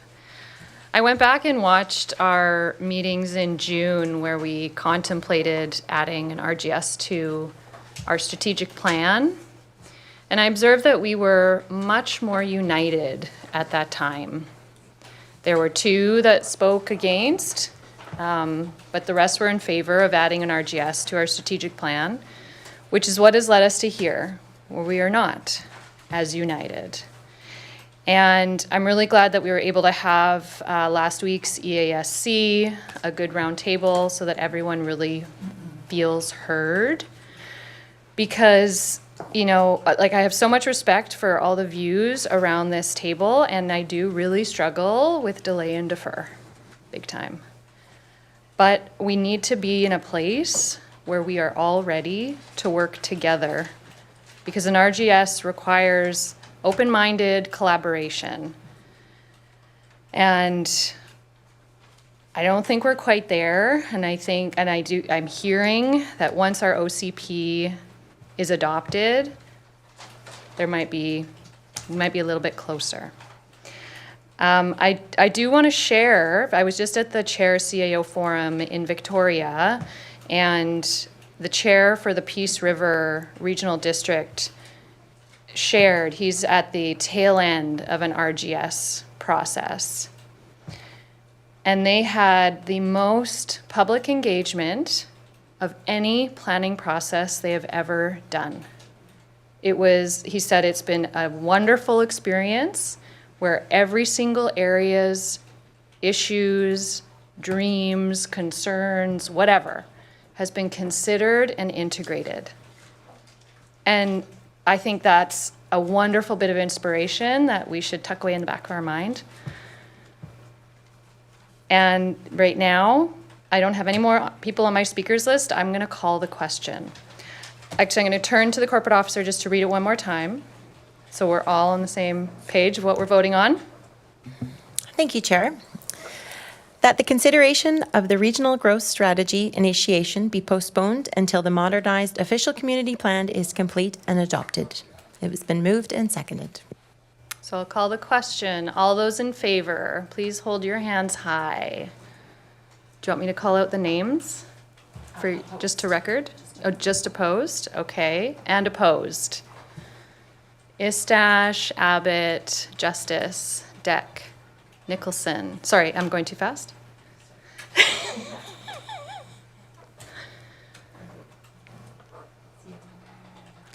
Motion carries. Right? There were 7, I counted 7 opposed. Oh, sorry, I didn't look online. Online, could you please raise your arm? Were either of you opposed? No, I don't think so. Yeah, 7 opposed, motion carries. So we are very divided right now. And I do, yeah, I really struggle. Director Douglas brought this up. I want us always to be just in like lovely, harmonious relation, but we are here to debate the issues that we feel passionate about, and that's important. And I think we're building that muscle to be able to debate healthy in a way that, there was mention of pressure, but nobody is pressured here to vote in any way. It's important that we all vote with our heart in what we feel is right. That is the democratic process that we have. So moving on, staff reports. Who do we have for this one? We have a few recommendations. Maybe Ms. Boyd, do you want to read the recommendations? What, did I skip something? I'm just trying to catch up.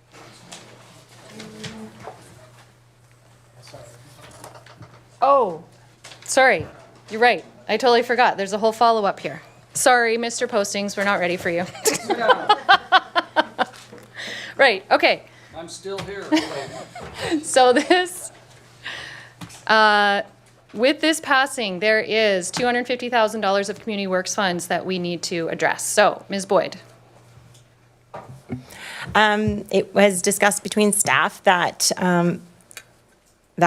staff recommended a staff report on the scope of work and project budget for the regional infrastructure and servicing strategy be initiated.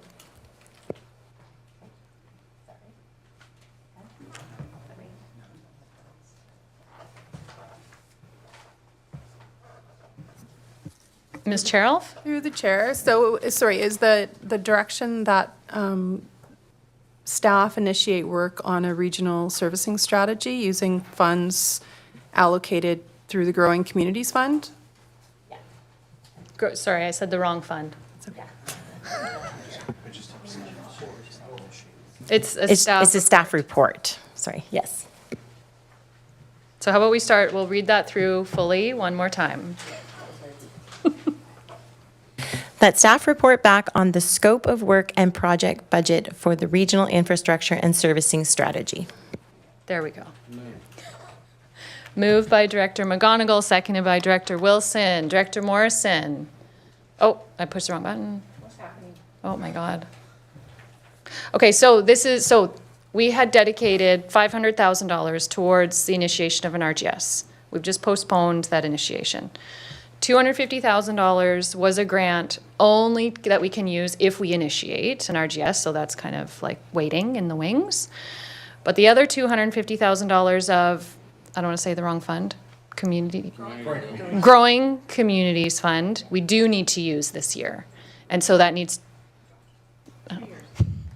no, that's the regional growth strategy. Let's get Ms. Miles Wilson. Sorry. Yeah, so Growing Communities Fund, just for clarification, what the earlier point was that you have more discretion on using those funds to support growth and development activities. So there isn't a timeline per se. We still have multiple years to spend the funds that you've allocated, but you have the ability to request that staff come back with a scope of work and a project budget for that regional servicing strategy and targeting the use of those funds to support that project. Thank you. Director Morrison. Don't touch it. Don't touch the button. So I could be cheeky and say, where's the staff report? But the more to the point, part of my notice of motion was a report from staff as to what we can do with available funds, and for us to decide and make budget amendments or recommendations on that basis. But we really, like, there's a conservation strategy that needs to be done. There's The a number of conservation items. strategy is already funded. Okay, so can we, I suggest, this feels like flying by the seat of our pants and don't have any background on what the scope of this work would be done. I'd like to know. Well, it's just a referral to staff to bring a report on that scope so that we can make a decision from there. But why just that? Isn't there other aspects of pre-RGS work that can be done that we should sort of have the list, or is this it?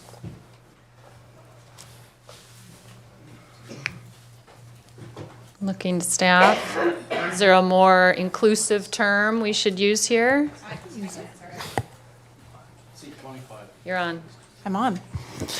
So in consultation with staff, and even stepping back to earlier work we did on utility servicing in the ANOVA report, to complete this work would be the most important component that we could if we had limited resources. So as the chair has already mentioned, the regional conservation strategy is already funded and is a project that's moving forwards independently and will be a good foundational piece for this. And staff are very supportive of servicing as being investigative work that would be another important foundational piece. Thank you. Director Morrison, do you have more? It just feels incomplete, that's all. Director Istash? I don't know if I could support this because we would have been able to accomplish this through the RGS if the other vote would have passed. I'm fearful of their creating an excuse now when we get back to the consideration, as we said. The last motion that just passed has no clarity or optimism of that the RGS will move forward when it does come back for reconsideration.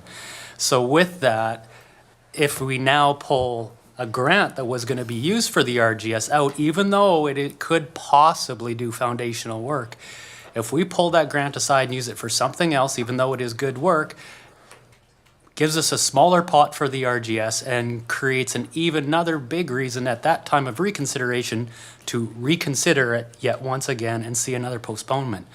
If those funds don't have a timeline and they are the best funds that don't put burden on the taxpayer through both of those grants, I don't think they should be used for anything and they should be held.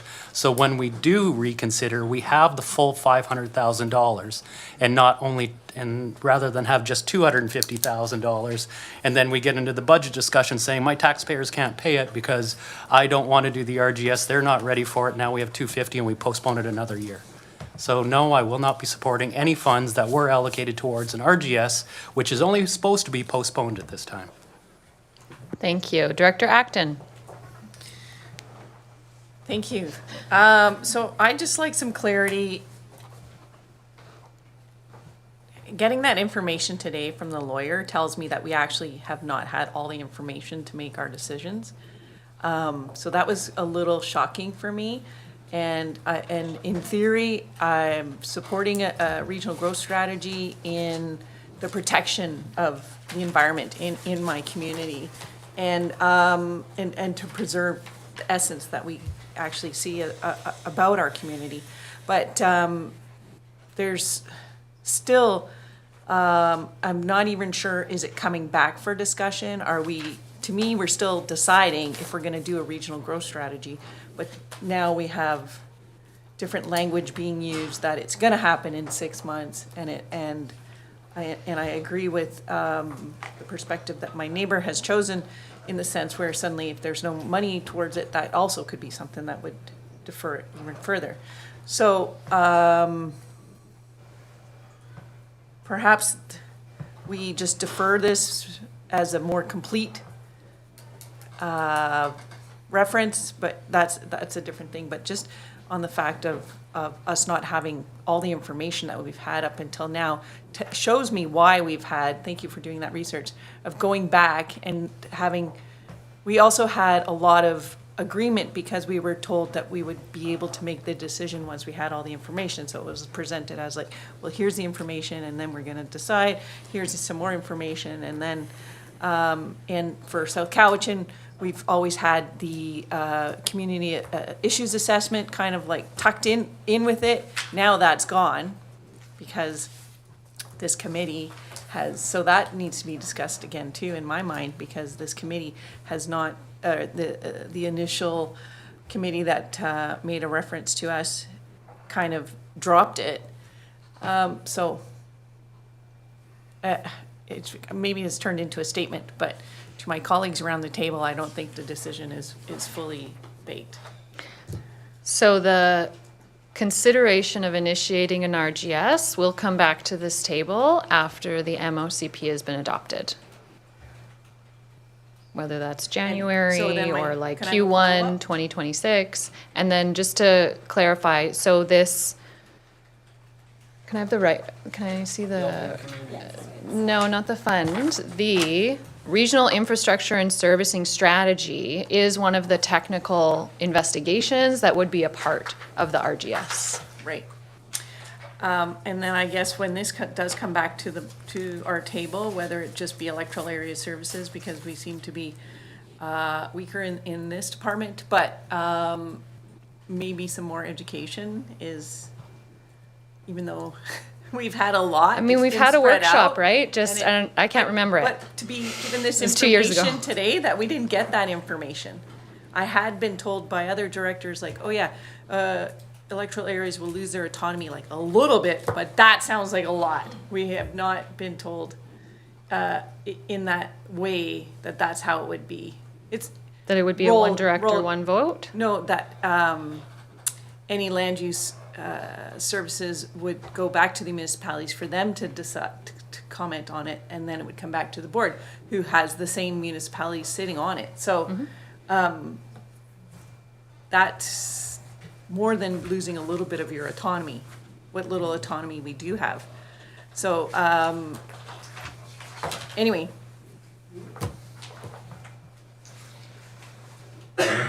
Done? I'm good. Okay. I'm going to go online to Director Martman. Thank you, Chair. Maybe I'm getting lost here. I thought this was a motion for a staff report so we could get some information and then make a decision. I'm not sure if I'm understanding. You are people correct. People speaking about not wanting to spend money or spending money. We haven't got the information in front of us yet. And I'm for getting information and trying to understand what would be the potential next steps or not. Thank you. Thank you, Director Martman. Director Nicholson. Thank you. So I think this is I support this motion. Did you read the motion out? Thank you. That staff report back on the scope of work and project budget for a regional infrastructure and servicing strategy. Right. So my comment is, I would like at the same time for staff to report back on what the plan is for this conservation strategy, because I feel that that's foundational to the conservation strategy, and or the conservation strategy, pardon me, is foundational to the infrastructure strategy, so they need to be considered together. And I want to make sure that all the pieces are in there. So I don't know if I need to amend the motion or what.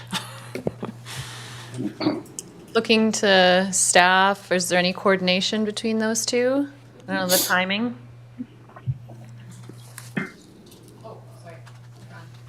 Thank you, Chair. I think that previously I'd indicated to the Electoral Area Services Committee that we'd anticipate coming back in Q4 with a report on regional conservation strategy, which would, by the way, be very focused on ecosystems and biodiversity, not so much on water, which is obviously the focus of the Drinking Water and Watershed Protection Program. It is possible that that report could come sooner, but I would need to discuss that with the manager of environmental services. Follow up? Yeah, so that is my concern, because I feel that we really need to do some technical work on water and the environmental capacity to provide water in the future. And I'm talking also not just about our infrastructure and water systems and that kind of thing. Much of my area are on wells, and it's really important that we understand before we zone different sites what the capacity is. And then on top of that, I think that it would be helpful for the committee that has been put together with the municipality planners and so forth to work together on developing these terms of reference, because, we have to make sure that all the good heads are working together. Because these are regional issues, and whether we do a regional growth strategy or not, we need good regional information. So I don't know where to go here. I don't know what you'd like me to do, but I need those things to happen. I need to understand what we're going to do technically on water, environmental capacity on water, and as part of this infrastructure thing, and also, more generally, it relates as well to the biodiversity. And in my experience, often if you get water right, you get biodiversity right.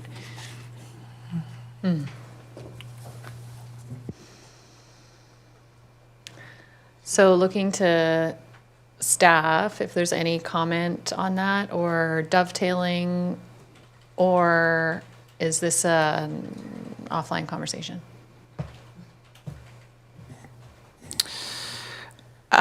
So the motion on the floor right now is regarding staff to come back with a report on the scope of work and project budget for a regional servicing and infrastructure strategy. We can take note of the director's interest to touch on water capacity and water provision. I can't comment too far on if it will meet the director's interests, but we'll make note of it and let staff know that that's been raised here at this table. Okay, like I completely agree on its importance. I know, we can have a water system with all the infrastructure to get the water, but to know that there will be water in the ground, so people actually have water in their taps, that needs to be there for the infrastructure to be full of water.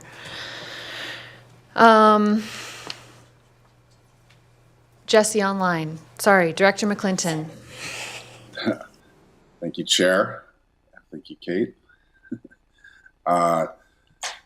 Just to allow me just a tiny bit of latitude, I do support the motion. I also encourage all the directors, especially the ones, the electoral service area directors, as I mentioned, I spoke of just operating in good faith. I know there's some important issues in Cowichan Bay around growth, some aquifers. Please talk to staff and have those issues identified specifically. I will very, very likely be supporting those issues and requisitions around supporting the good work that needs to be done. My issue was never about planning regionally. I'm initiating many things in Saltaire that have a regional mindset. It's about the nature of being locked into a regional growth strategy, and I would very much like to work with my fellow directors on issues that are important to them in their area. And I don't know, telling the staff here at the table is the appropriate time, but get those things in so that we can support you. Thank you. Thank you. Vice Chair McGonigal. Thank you, Chair. I think regardless of whether or not we move forward with a regional growth strategy, the report coming back by this resolution would enhance the MOCP on identifying deficiencies within electoral areas. So regardless, it's work that could and should be done whichever way we move forward. I think it's imperative that we identify conservation, biodiversity, and water availability in our growth, whether it's regionally, sub-regionally, or electorally, or municipally. Without water, there is no growth. So identifying this in a report on how we could move forward in identifying infrastructure deficiencies, for instance, that can accommodate the delivery of that. And we've seen news reports of various communities that are suffering with this. I would like to see that come back in a report and a costing and utilize that in the decisions we make moving forward.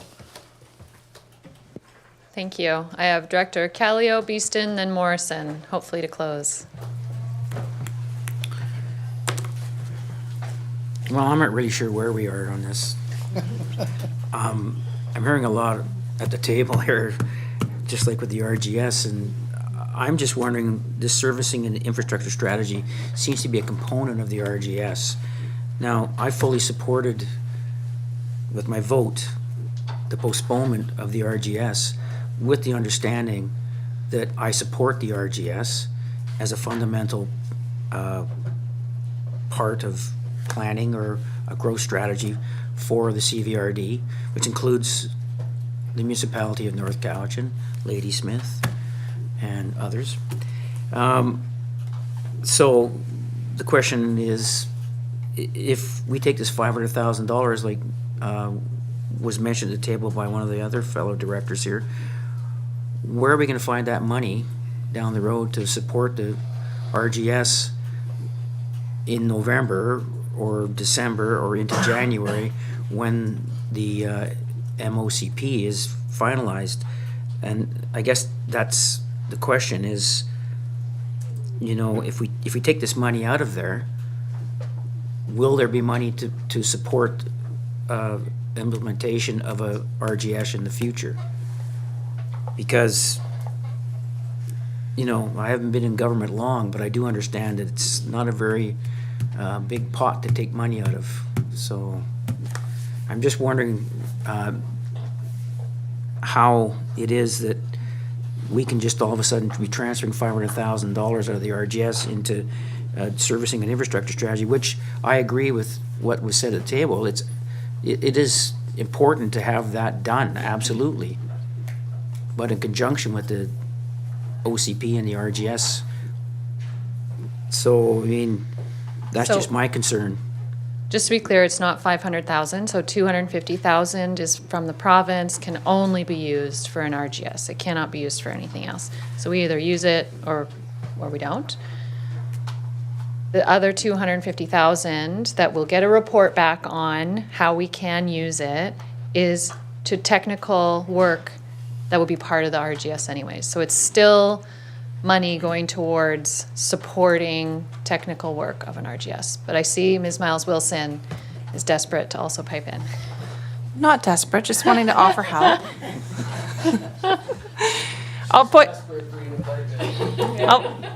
I'll point out a couple of things. I'm trying to help you guys moving forwards, of course. So I'll just a couple of things. The ANOVA report, going all the way back to 2017, did recommend developing a regional growth feasibility study for the region's infrastructure needs. And this is where this really had become a topic of conversation, is looking at infrastructure and servicing from a regional perspective. We've known that we needed to do this work for a very long time. First point. Second point, in bringing back the report on the scope of work for this project that we have known it would be important for the region for quite a long time, we're happy to also just remind the board about the full scope of work for the potential RGS, which you received a report about 6 months ago, and it was around $800,000 for the full scope of work, so that you can see the other components and consider that when you consider this one very defined piece of work in context. Thank you. I think we would love to see that. Director Beeston. So just to clarify, basically the same question, but if we take the $250,000 and use it for this other project. So sorry, just to be clear, we're not making any decision about how to No. make the 250 right now. We're asking for a staff report to bring us information to inform that decision. So my question is, we just heard that the 250,000, if it is moved, would be for work that would be complementary to the RGS anyway. So does that mean then out of the 800,000 that we will still have spent 500,000, there's only another 300,000 needed? Or will we actually have to replace that 250,000 to move forward? Like, I'm just trying to figure out the math here. From what I understood from Ms. Miles Wilson is that they'll provide all that information in the staff Okay, report. all right. So we can fully see that breakdown. Perfect. Yeah, Thanks. right? Yeah. Director Morrison to close. Thank you, Chair. So I was going to quote our friend Ellie Mina and ask where we are on the agenda. I've looked at both the printed and the published portion, and has this resolution been distributed to directors? I know it's just asking for a report, but we've clearly had other requests for information. So I feel like we're voting on something that wasn't published, wasn't provided in advance, and is Well, we there do a- make referrals to staff Is there a quite often. time pressure for this? Does it need to be decided today? I guess what's the point? What would be the benefit of delaying? We're just asking for information. Or Ms. Miles Wilson has Well, something to contribute. Chair, I think that if we're going to get a report, shouldn't we have a report on all component pieces that could be done in the interim, and which was essentially the thrust of my notice of motion? But can we get more than just this portion? Brought back at the Wilson. next meeting. Yeah, I just wanted to confirm, we can do that. Staff can come back and provide a bit of an overview of the technical work, the foundational technical work, not zoning in on the one component, if that's the will of the board. Would you like an amendment for the resolution to reflect that? If that is the will of the board, yes, we would like very, very clear direction with coming out of this meeting would be appreciated. Can you repeat that sentence? You said it very eloquently.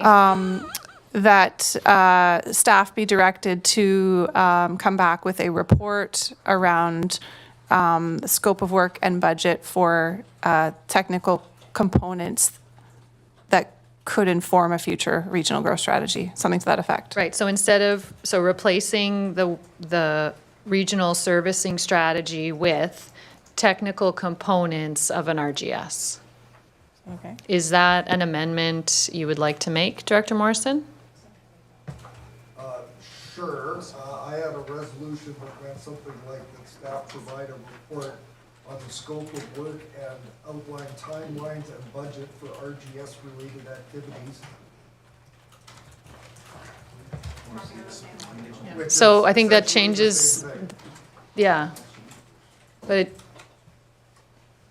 I think amendments are meant to be just like an edit of words or like a minor change, right? There was someone that offered to second the original one, which just replaces the regional servicing strategy with, bless you, with technical works in support of an RGS.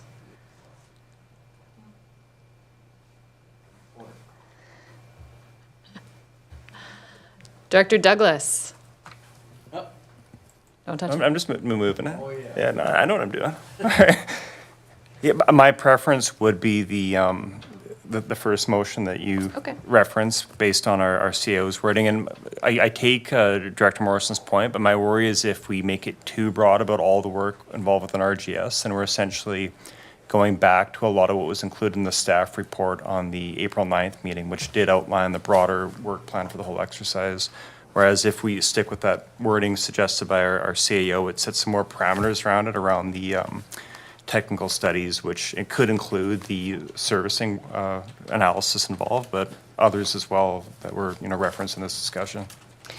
Okay, so the current, the motion on the floor is for a staff report on the scope of work for a regional servicing strategy. Correct, Ms. Boyd? We haven't had anyone move an amendment. Director Morrison didn't move that. Looks like Director McClinton, are you moving that? Okay, so that's been moved. Can I second? Seconded. Okay, so let's take a moment for Ms. Boyd to get that written down and we'll read it out, the amendment. So the amendment was to remove the reference to the regional servicing strategy and replace it. I didn't do that. Can I just? You, the first one. Okay, Director Douglas moves that amendment to replace the regional services strategy with technical work towards an RGS. Scope of work and project and budget technical components towards an RGS. I'm sorry. The director come back with a report, scope of work and budget technical components that can inform a future RGS. Is that what I'm hearing?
Sorry, this is obviously taking us a few minutes. Let's pause. Jesse, your mic's on. Just so you know.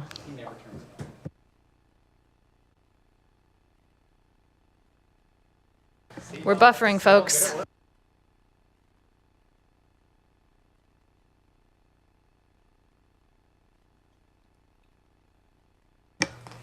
Welcome back. So we have an amendment that has been moved. We are going to have it read out. Ms. Boyd. Thank you, Chair. So the current on the floor, that staff report back on the scope of work and project budget for a regional infrastructure and servicing strategy. That has been moved and seconded. I'm hearing an amendment to remove reference to the regional infrastructure and servicing strategy and replace with the words for technical components that could inform a future RGS. So that's been moved by Director Douglas. Is there a seconder? Seconded by Director Istash. Discussion on the amendment. Seeing none, I'll call the question. All those in favor? Any opposed? 1, 2 opposed. Opposed? Motion carries. Name the opposed. Oh, Director McClinton and Director Morrison. Thank you. Main motion as amended. Main motion as amended. Could we have it read one more time? Thank you, Chair. That staff report back on the scope of work and project budget for technical components that could inform a future RGS. Seeing no more hands, I'm going to call the question. All those in favor? And opposed? We have Morrison opposed. Motion carries. Thank you very much, everyone. I am now going to pass the chair to our Vice Chair McGonigal and take my leave.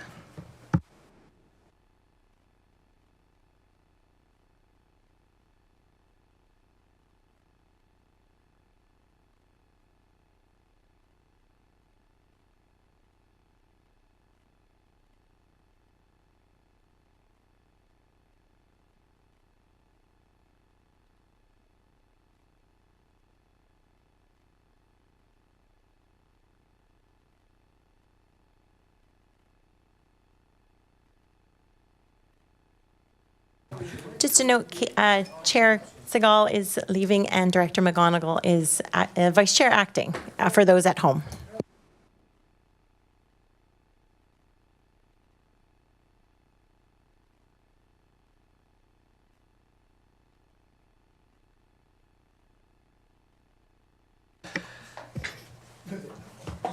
Good afternoon. The part of Chair Segal will now be played by Director McGonigal.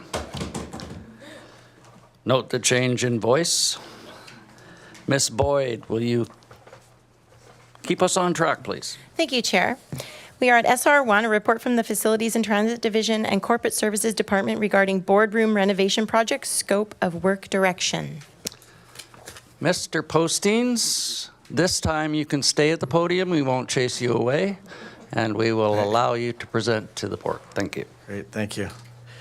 So before the board is a report that outlines, if you recall, this is, and let's back up a little bit here because this project's a bit new for me. I wasn't involved in it directly when it first initiated, but there was a look to the board had given direction to staff to look at expanding the size of the table and in relation to adding some more seats to the space here. So what has occurred over the last couple of months here is we have had in your package there is a design drawing that was completed by our designer. And one of the things that we have confirmed, certainly a table can fit in the space, but as we've gone through this process, we've determined it is quite tight, and you will lose, some space for the gallery, as well as, and I'll try not to do this to put in shock value, but I'll stand back a little bit to show you kind of where the podium would stand, because that's probably helpful to just get a picture of it. But I'll just do that right now so you can kind of understand exactly what this looks like, and this is why we've brought this forward. So basically, the podium based on that layout would be around this spot right here. You are out of camera view back there. Camera, which is even worse. We have to adjust the cameras. Thank you. So due to the fact that trying to add this space at this point in time, staff had looked at this and just determined that I think that the objectives just were not able to be met with the current space configuration. And so what we wanted to do is come back to the board and share this information. We do have the design for the tables. We've sourced out a local supplier that can provide this table. But the suggestion at this point in time is not to proceed with that just due to the loss of space in the room. It's just not designed. And to get direction from the board to go back to, which I think was option B in the initial report, was to look at coming back at, with an expansion space of either going to towards the committee rooms, possible a hallway, or back out towards the windows there.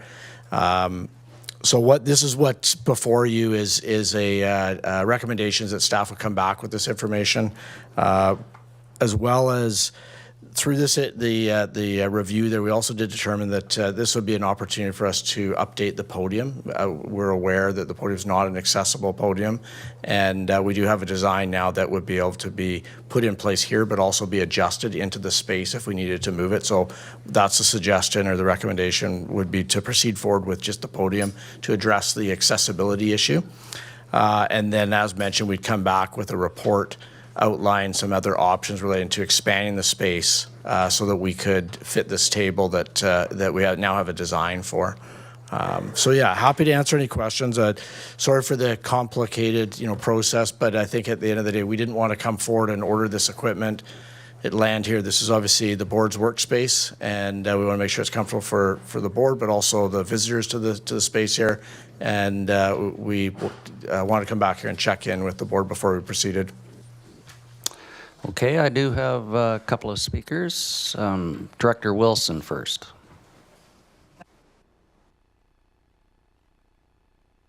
I think I heard you say that it was to make it more accessible for everybody, and that means that would be for wheelchair people and that kind of thing. Okay, that clarifies things. And the next question would be, could we not take that 10K from the Growing Communities Fund instead of F100, Function 100?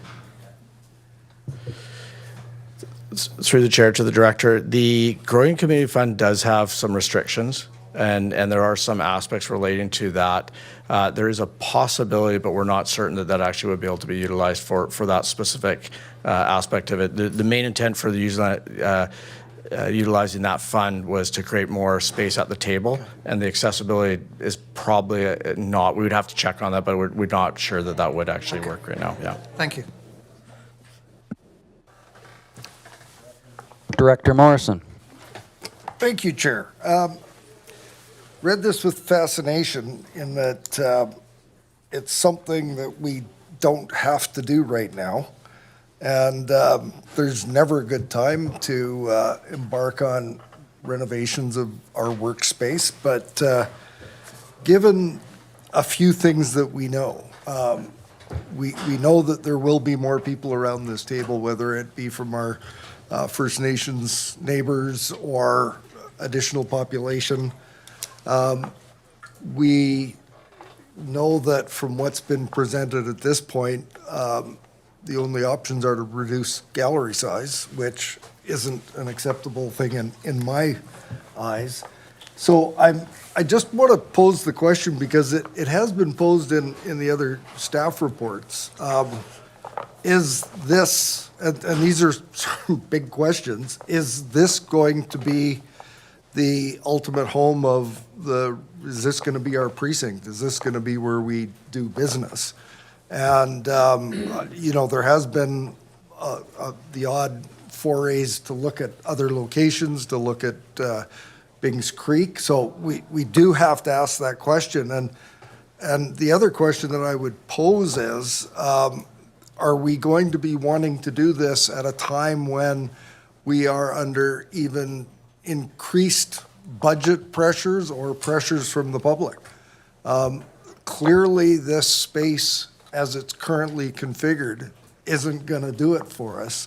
I can't imagine going to the public saying we're going to expand the workspace in the boardroom, but we're going to cut the gallery seating in half.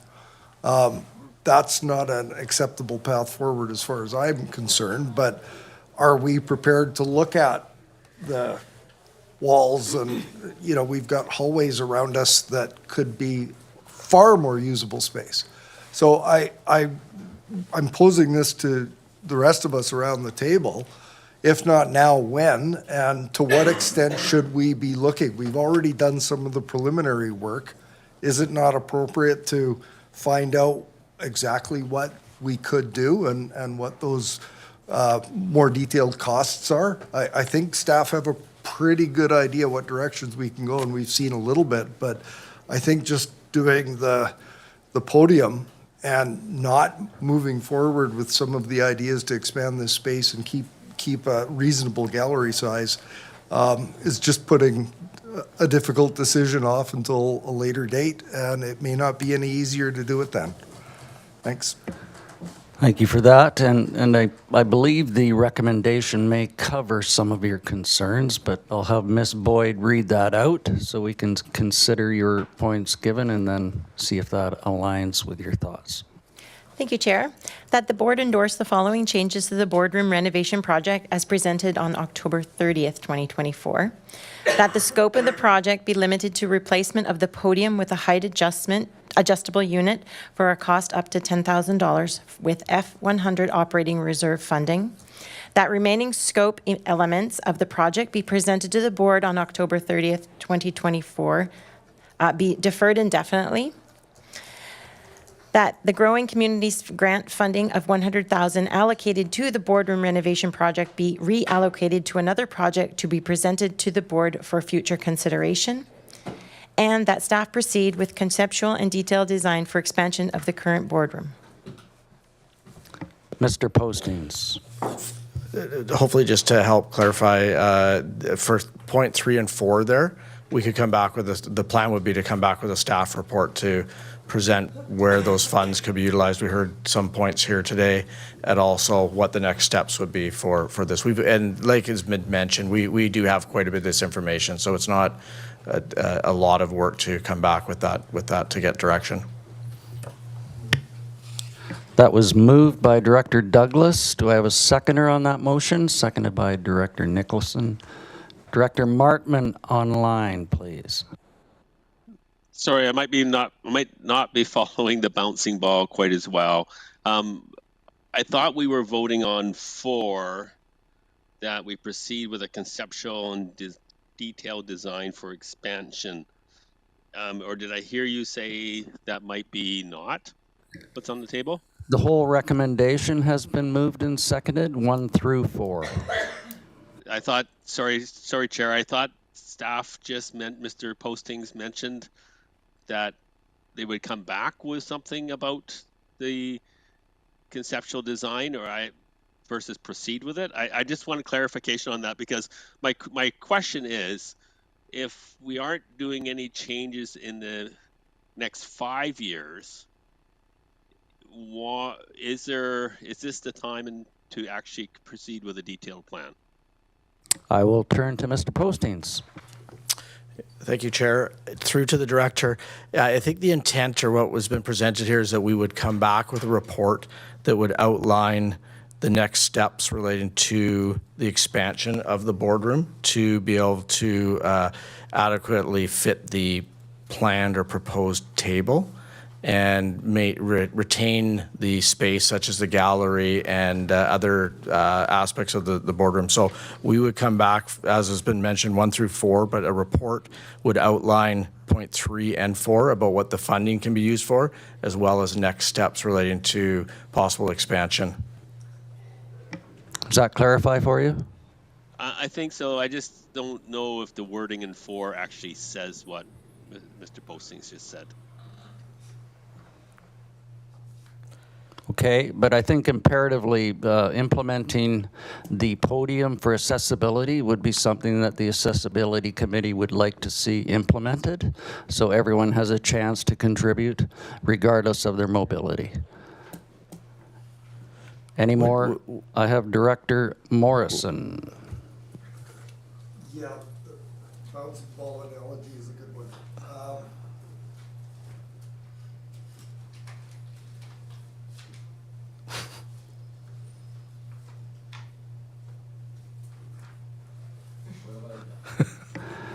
Bear with me. I'll put you back on. There we go. So some of these don't track for me. So yes to 1. Deferred indefinitely, but let's keep looking, doesn't make sense to me. We can defer things indefinitely, and if we're going to defer things indefinitely, then let's stop looking. If we're not going to defer things indefinitely, why would we go to reallocating the money that's allocated for this already? So I think we need to make a decision beyond the accessible podium. Are we looking to pursue boardroom renovations, tables, walls now, or not? And if it's not, then reallocate the money, but we don't really need to do any more designs and stuff if we're not going to do the work. If we might do the work, we should probably keep the money in the function. Just a suggestion that, so for number 2 there, look at removing the indefinitely, just be deferred. And what we can put for number 4 would be that staff prepare a report to be presented to the board with conceptual and detailed design for expansion of the current boardroom. So I don't know if those adjustments would allow for comfort in the sense of bringing that information back. And I believe one of the points was perhaps to continue with the $100,000 within that project should the need be. So perhaps we should deal with these one at a time.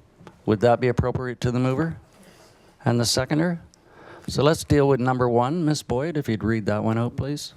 Thank you, Chair. That the scope of the project be limited to the replacement of the podium with a height adjustable unit for a cost up to $10,000 with F100 operating reserve funding. Moved. Do I have a seconder? Moved and seconded. Discussion. Director Martman, is your hand up for that? Thank you, sir. I'll call the question. All in favor?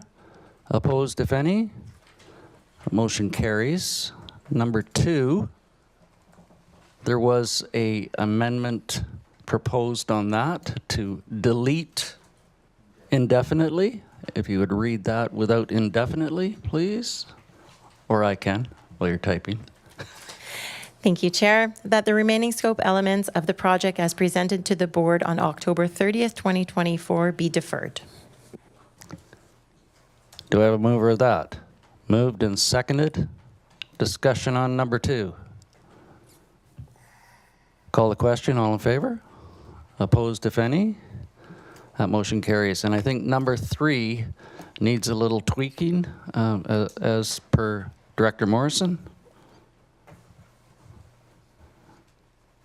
Might I suggest we just delete it? Do we have to make a budgetary decision on this now? We're getting a report coming back. That would be fine if, I mean, obviously during the staff report, we'd have a financial aspect relating to the staff report. So if the board's comfortable with that, we can bring that back in the staff report. So that number 3 not be considered at this time. Correct. Okay? Move Do number we, 4. do we table number 3 or? Yes, let's table number 3. All in favor? Opposed, if any? That motion carries. Thank you. It's tabled. Now we move to number 4. So moved. I have that one moved, seconded, And we haven't read, it's. and that staff proceed with conceptual and detailed design for expansion of the current boardroom. Sorry, Director Martman. Oh, sorry, Chair, if I can have the floor for a second. Absolutely, you do have it. I think the staff indicated that the word that might be missing there is a report. So noted, and we'll put that in the resolution, that a report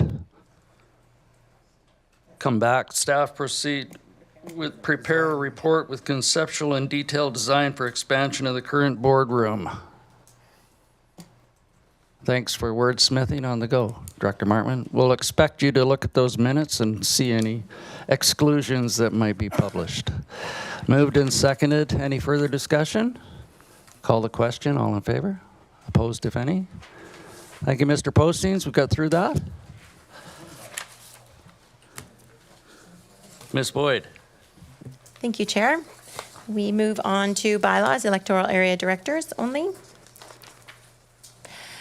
That CVRD bylaw number 4636, official community plan for electoral areas bylaw Stonebridge, PID 025942310, 000278131, 009488286, 01020888089, 004173287, and 009 497-803, 2025 be granted first and second reading. I have a mover and a seconder. No discussion on this. Looking around. Call the question. Electoral area directors only. All in favor? Opposed, if any? That motion carries. Ms. Boyd? Thank you, Chair. We go to new business. It's a notice of motion. Please, if you would.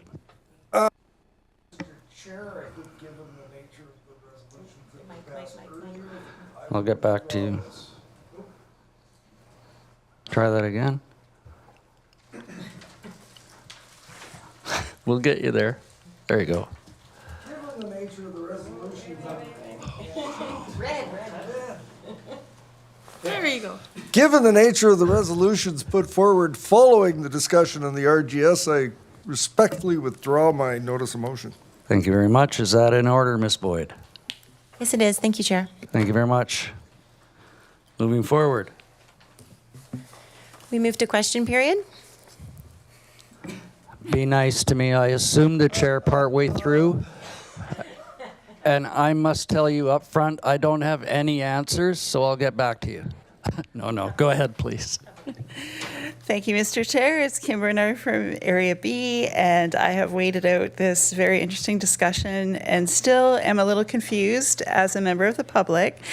There was an article that came out, and my question is, will the CVRD be preparing a press release to speak to today's article in the newspaper, which headlines CVRD's plan for regional growth strategy proves controversial?